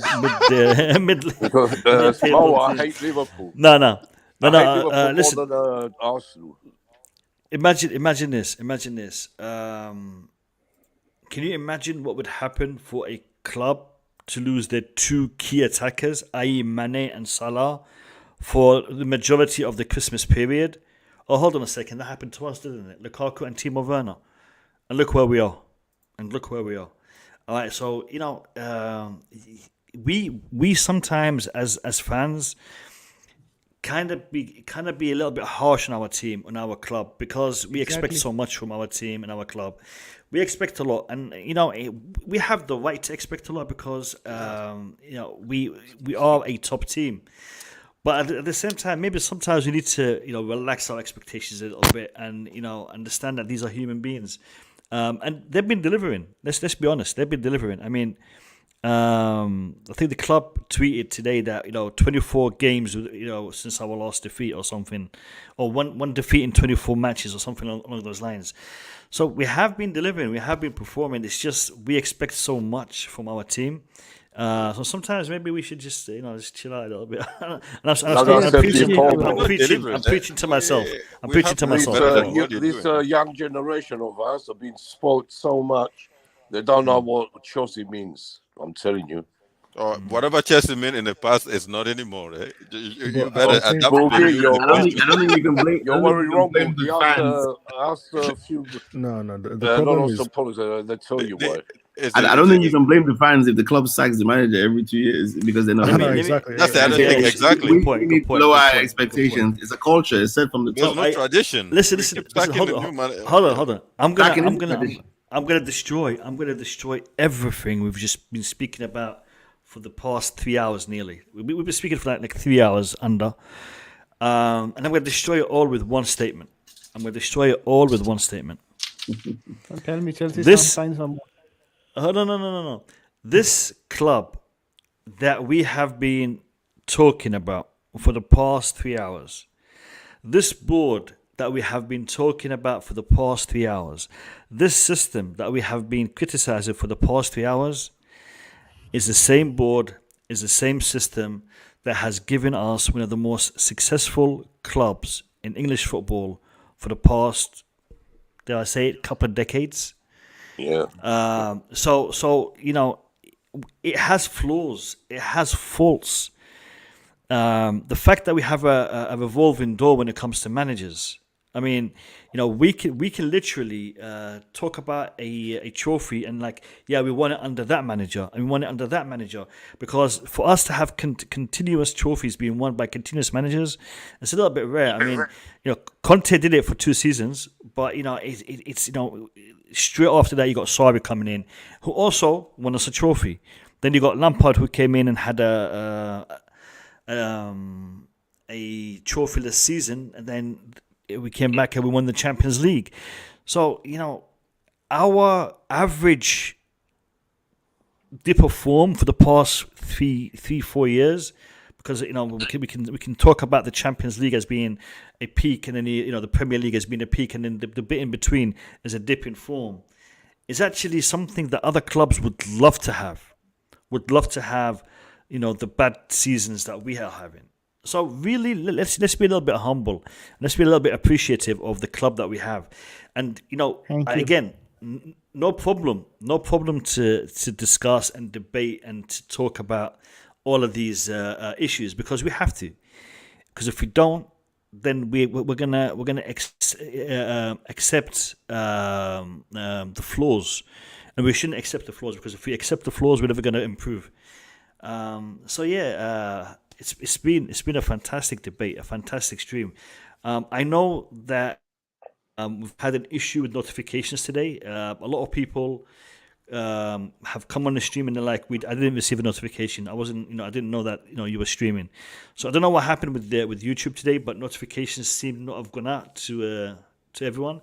Thus, we've not really had a lot of people in the stream. But it's been a good stream in respect to the debate, in respect to the discussion. And I'm going to give everyone a couple of minutes to give me the final statements. And I'll start with Eric, since he was the last person to join. I'll let him go first. So, Eric, give me your closing statement. Yeah, thanks for having me. I think there's some feedback from Nick. Nick, yeah. Thanks, thanks for having me, guys. Even though I'm very, very late, but better late than never, I guess. But no, it was a good listen. I didn't listen to most of it. I missed most of it, but I'll listen back. And looking forward to the game against City, which I'm sure we'll do a preview for. Look, I think the main thing with Chelsea this season was people were just a bit too, which is it's difficult to expect something different, because that's what we've been, we've been trained to behave like that. We've been used to, being impatient, So everybody thought we would win. Well, most people thought we should win this title this season. Most of us did. And that's probably mainly where the toxicity came from and all the negativity. Expectations, yeah. So that's probably the main thing, and I obviously everybody's different. There are Chelsea fans who have been here for a very long time, who are able to have that better perspective than others, and there are some who just complain about the littlest thing. They just always seem to have some issue or the other, and they want a lot more. They're like FIFA. Well, not to categorize anybody, but there are some fans who are a little bit unrealistic. I know you're talking about me, but that's fine. Yeah. I'm talking. That's exactly what I'm talking. I'm talking about Boogeyman. No. So it is what it is. But I'm very excited for the rest of the season. I still think there's a lot to play for. Looking forward to that League Cup final. Honestly, doesn't matter who it is. I think we have a very good chance of winning that. And the main thing is the City match, right? So we need to give a good account and hopefully not lose. I think we can't afford to lose that game. Yeah, spot on. And we've got a cup final, we got a semi-final, and we're still a cup final as in the Carabao Cup, a semi-final as in the World Club Cup, and we've got a Champions League, an FA Cup, and a title race still on the card. So can't complain. Cheers, Eric. Thank you. Let's go to Podfather.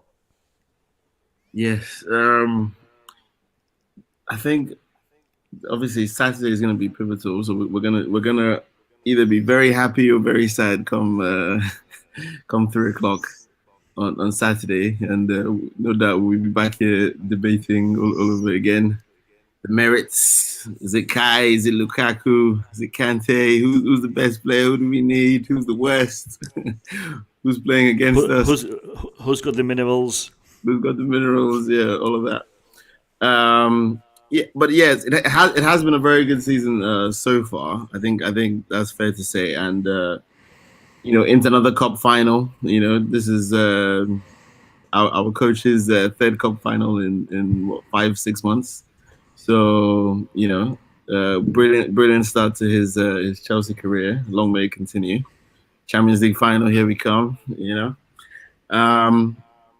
Yeah, obviously this club, obviously we can't take it for granted. I've never cried at a football match probably since I was a kid or whatever. But Champions League, both finals, Munich, and I have to say, I did shed a tear. And only this club could make you feel like that. Because it's a very unique experience supporting Chelsea, and yeah, long may it continue, and look forward to debating with you guys in the future and learning things. And even though sometimes it doesn't come across that way, I learn a lot from MDT, I learn a lot from Boogeyman, I learn a lot from Bobby, learn a lot from Eric Blue. So even though in the heated debate we were not admitted here, trust me, I take your points. Please, not Boogeyman.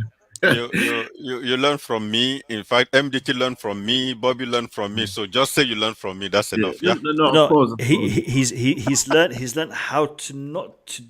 He's not learned how to think and how to react. He's learned how not to think and how not to react by listening to you.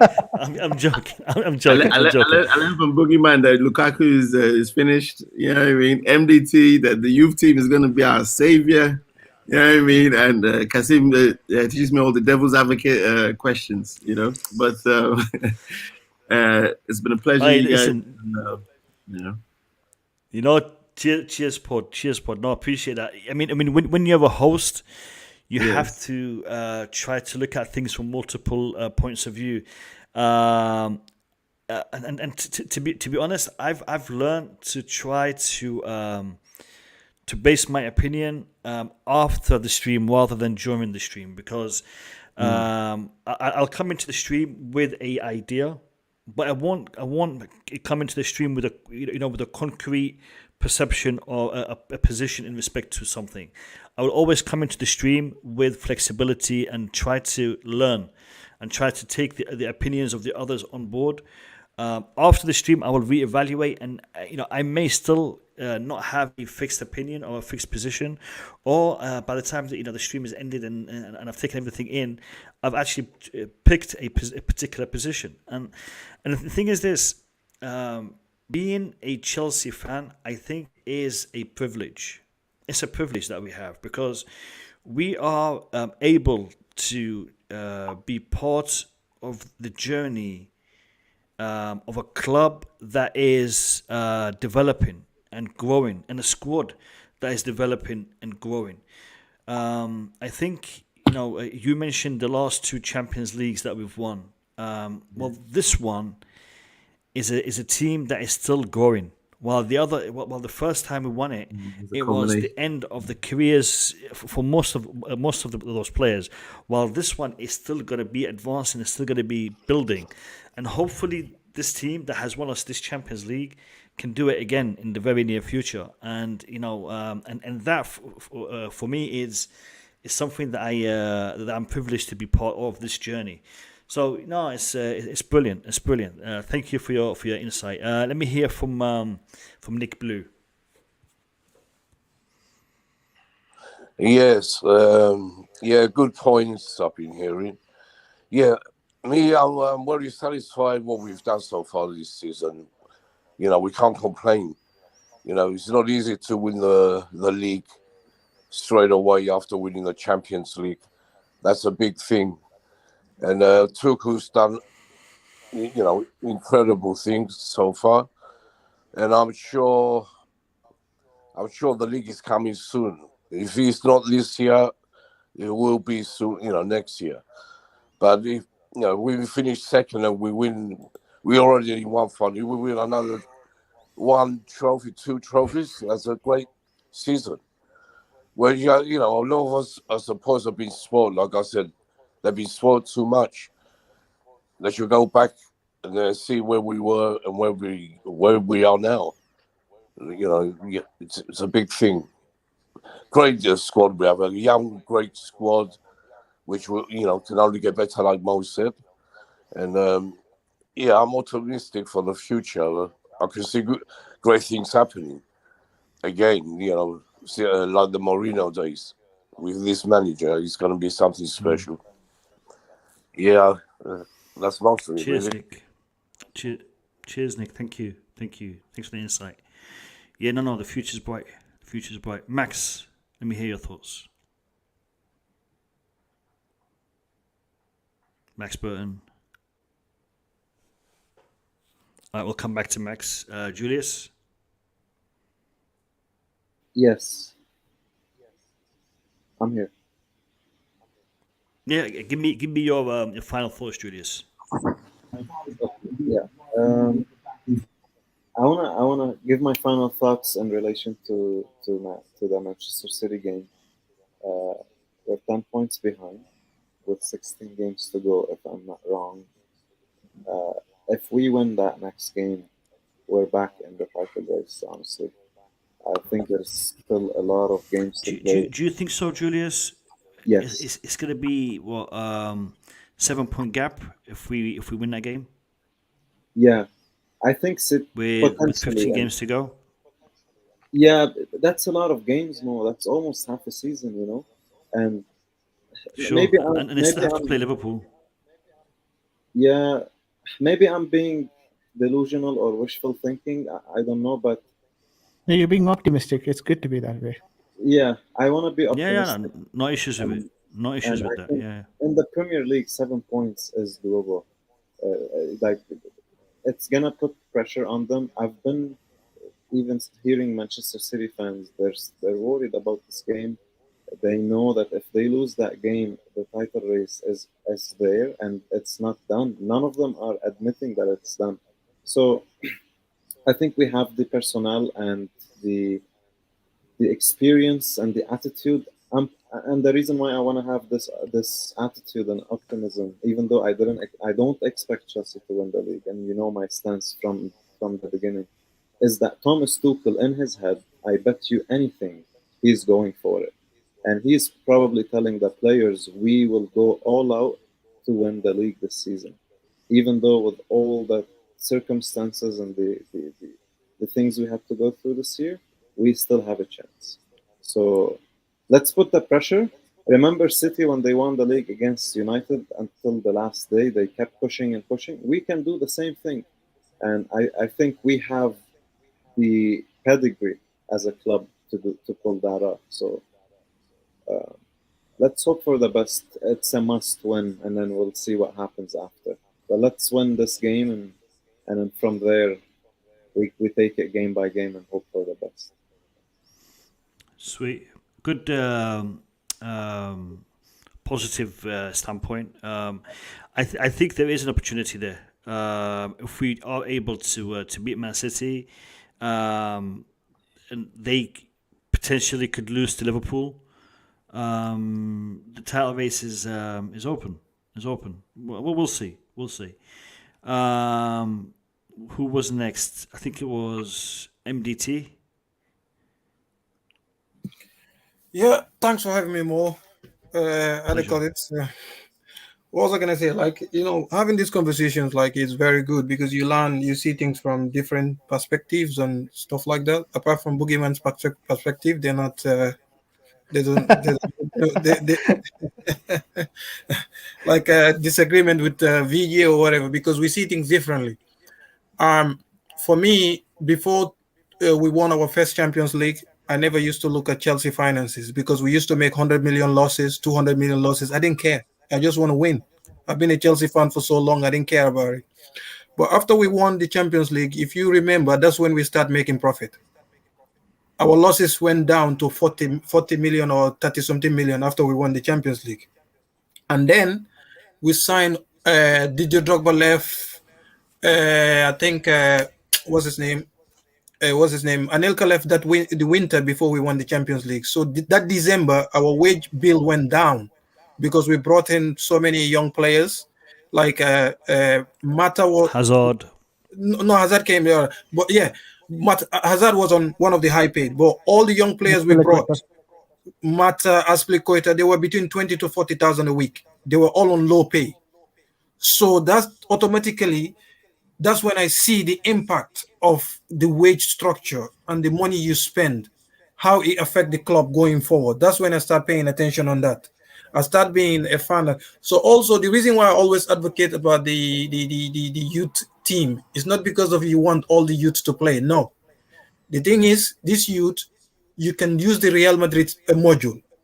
It's the best football module when it comes to youth team from the youth academy. They sell or they put a buyback on it or a sell-on clause. They make money out of their youth team a lot to help their first team. The Chelsea, the module we're using is the Barcelona module, the PSG module, and whatever. That's not a sustainable model because you will have players that will go into last year of their contract. You will have to sell and things like that. So for me, that's what I think. The youth setup, we can use them and make money that will be sustainable for the club, and also they can have career even elsewhere, not only at Chelsea. So if you use that module, you can always get the player back if they develop. You can buy them back, but you have to give them opportunity early. What Real Madrid does, when they have a promising player, they bring them in their first team, give them first team opportunity, and then sign them into new contract, then sell them on a sell-on clause or a buyback clause to another club. They do it with most of their players. If you check, they always do it. By doing that, you maximize the profit because the other club have a vested interest to play that player, like Livramento now or Southampton, to develop them, because if they develop the player, they sell the player, they're making money as well. So both of you are profiting. For me, that module make more sense than keeping them, sending them on loan. Not everybody goes on loan. But for me, I think Chelsea will make more money with the academy. That will help us because we struggle with the stadium capacity. We don't have the money like other clubs. So Chelsea fans should not look at the academy as the enemy. The academy is the solution to our financial woes. We just have to manage it. If we do, we will be in a better financial position. Inter Milan, they keep getting rid of their academy players. They don't give them chance. If you Locatelli at Juventus is an Inter academy product. Bonucci, Inter academy produce. Inter Milan is the Chelsea. What we're doing at Chelsea, that's a lot of teams in Europe. This is what they've been doing. That's because of maybe I'm a football junkie. I'm telling fans that it doesn't work. In the long run, you're gonna pay the penalty. So we have to change the way we do it. You can be profitable in the academy, make money from the academy to sustain your first team. We don't have the stadium, but the academy is our asset. Okay, I don't want, not that I want a first 11 full of academy players. I don't want that. I just want to manage it properly where we can maximize the money and help us move forward. So those are the things I think Chelsea can improve on. And hopefully this summer, the restructuring happening, a lot of football people are coming into the board. And also the academy as well, they're revamping it. Scouting systems. Then maybe we will see that module that other clubs are using that being successful. Look at PSG. One of the best academy in the world, but they're struggling. You know why? They don't maximize their academy. The same problem we are having, they haven't. So that's not a sustainable module. We should look at teams that are doing it right. Nothing wrong with looking at other people and learning from them what they're doing right. We can criticize Real Madrid as much as we want, but they have more academy players in La Liga than Barcelona. But everybody talk about La Masia, but they don't talk about Castile. Okay, Castilla is the bread and breakfast of Real Madrid when it comes to money making. Okay, La Masia doesn't make much money because people go and pinch their academy produce at cheap rate. Barcelona don't make money off their academy, but Real Madrid does. Do we want to be the one that make money or the one that just keeps selling them cheap? These are the things I'm talking about. So we don't see things different because everybody thinks that when you advocate for the academy, you want 11 players in the academy. No. For me, I don't. If you notice more, you guys notice, I don't like spending money when it comes to players. I don't like it. For me, I don't believe that you should buy a young player over 50 million. I don't care how good it is because it's risk. No player at 21 can say he's going to be high, great. Look at João Felix at Atletico, Mario Götze, you name it. You name a single player that were bought for more than 50 million, you will see the percentage. It's less than 10% that went to fulfill their potential. Anthony Martial, you name them. You don't buy player for that kind of money. And Chelsea have started doing that. That's the scary thing. They've not proved anything yet. Don't spend that kind of money on young players. It's risky. It's high risk, low reward.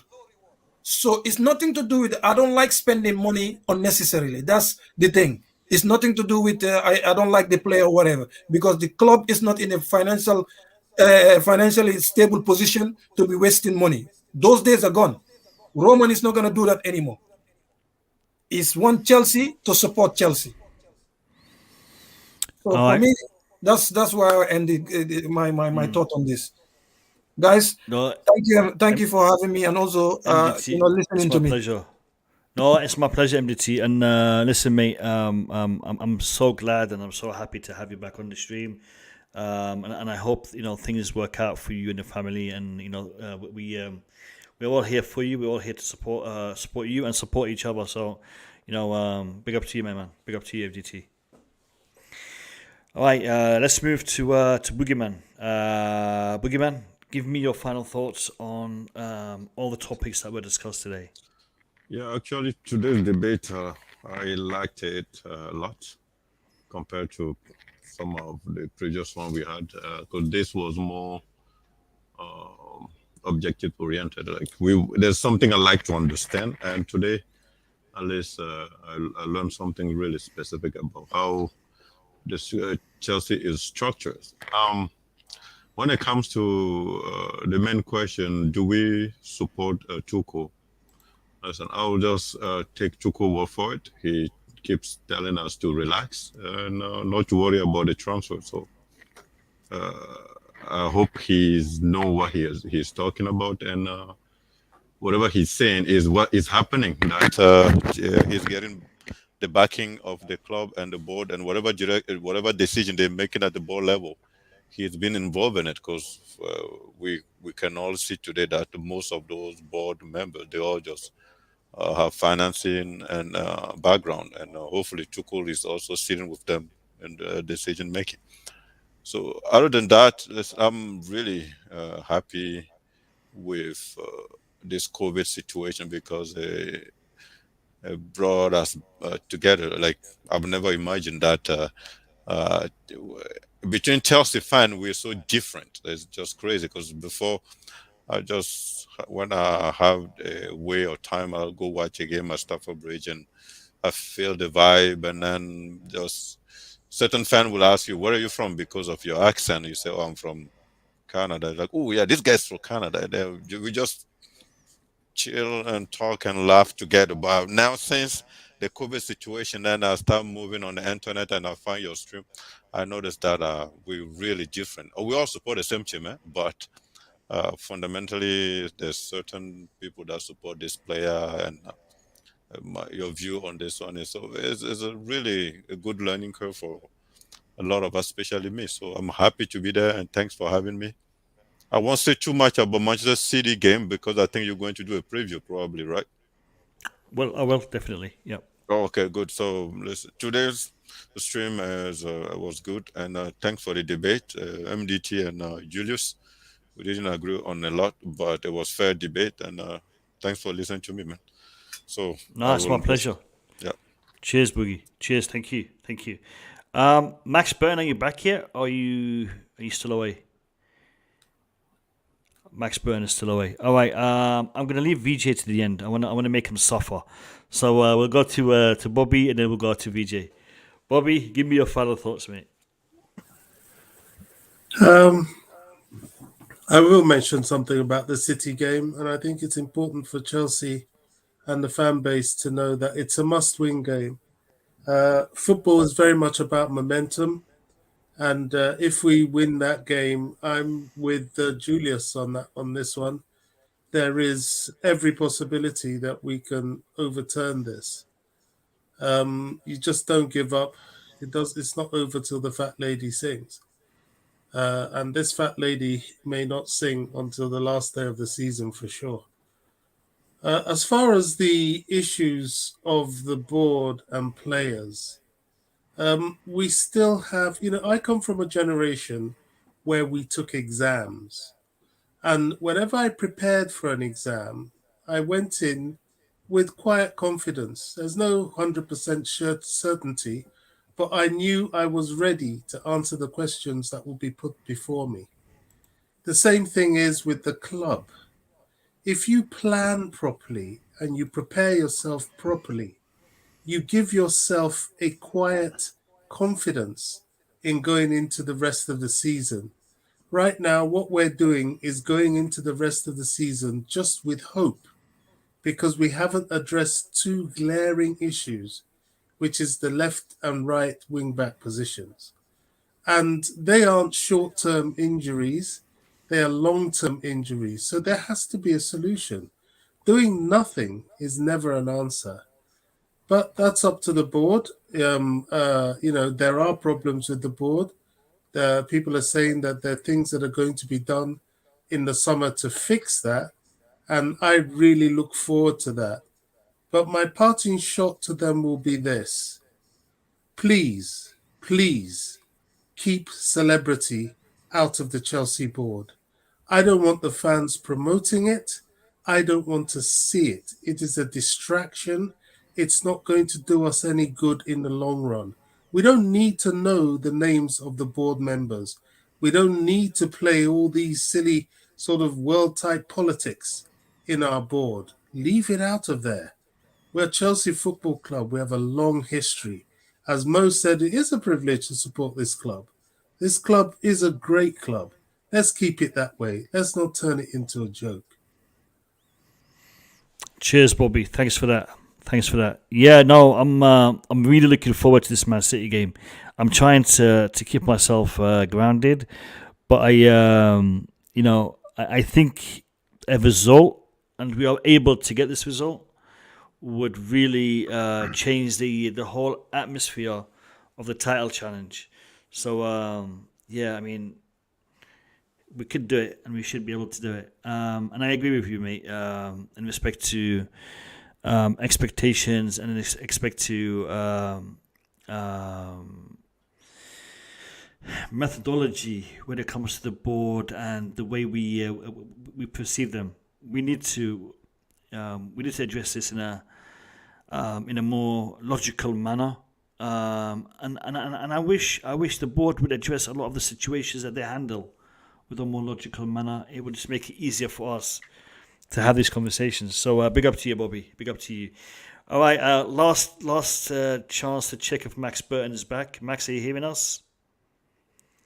Oh, I've given up on Max. VJ, let me hear it, mate. Give me your final thoughts. I don't know why I was pushed to the last, but then I'm officially entered early morning here in India, 4 a.m. right now. But anyways, just wanted to quickly touch upon certain points. Absolutely an amazing debate, first of all.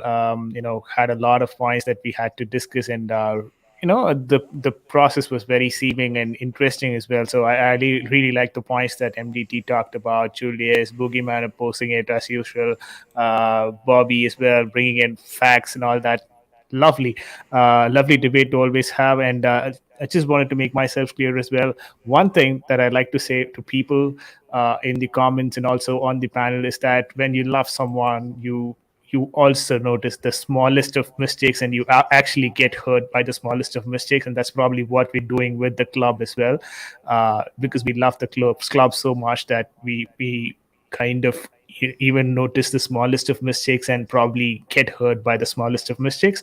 But it's all right. End of the day, when you look at the bigger picture, Chelsea is a club that is performing very well over the past 20 years, and we are in a good position. Maybe financially, there are certain things that has to be done on the background, but we as a fan need to, talk more on the footballing side of things, which I sometimes forget, and I tend to go into the financials of it because I'm someone who comes from a financial background. I'm always associated with that side of a thing. So maybe, yeah, it's good to look at financials, but at the same time, it's always important to realize that we are fans, and as a fan, what we know is the football side of things, and more on the things that are happening on the pitch. So I'm absolutely happy with whatever is happening on the pitch right now with Chelsea Football Club. Of course, we do have certain issues with the replacement and all that, but it will happen in the due time, and I trust the club and the board to make the right decision. Also, just wanted to quickly touch upon the academy side of things. I'm not against the academy or anything. Only thing is that I believe that the academy is being run properly, and that is why I don't agree to the fact that our academy should be better run, if you know what I mean. I think the resale value or the recuperating that we're doing with our academy is something that I can resonate with, and I feel we're doing a happy job. We're doing a good job at that, and I'm being happy about it. That's pretty much it, and I'm not against the academy by any means. Just wanted to clarify that. And with respect to Man City game, expecting a win there, and I don't want to talk a lot about the Man City game today because we obviously have a stream tomorrow, I believe, and we'll do a preview show as usual, and we'll get the lineups out, and it's going to be interesting. City game, I'm looking forward to it. Yeah, definitely looking forward to it. Thank you, VJ. Thank you. And everyone here is in a different time zone. You got me, MDT, Bobby, Eric Blue, Nick, and Max in one time zone. You got Julius and Boogeyman in one time zone, and you got VJ in a different time zone. So, yeah, it's. I'm in Manchester. I'm a different time zone to you guys. Come on, man! It's only a different time zone when you're talking about the adhan, because it's like 5-10 minutes difference. But apart from that, we're good. Yeah, listen, guys, brilliant stream. I have really enjoyed the stream. I think the discussion, that we had, the topics that we covered, brilliant. I think a debate like this with so many people on the panel normally gets out of control. I'm just so happy, everything went smoothly. Everyone had a chance to speak their mind, and I think we all had a really good session. We all learned a lot from it. So big up to everyone who took part. I'm actually curious to where Couch Critic has been today, because you need to message him and check. He normally does not miss this one. Yeah, I will definitely be messaging him, because he wasn't even in the chat, and normally if he can't come on, at least he'll jump on the chat. So I will be messaging him after the stream. I hope he's okay. I hope everything is good. People, thank you all for taking part. I will see you tomorrow evening, and we will continue to discuss Chelsea. Have a good night, people. Peace. Up the Chelsea. Chelsea.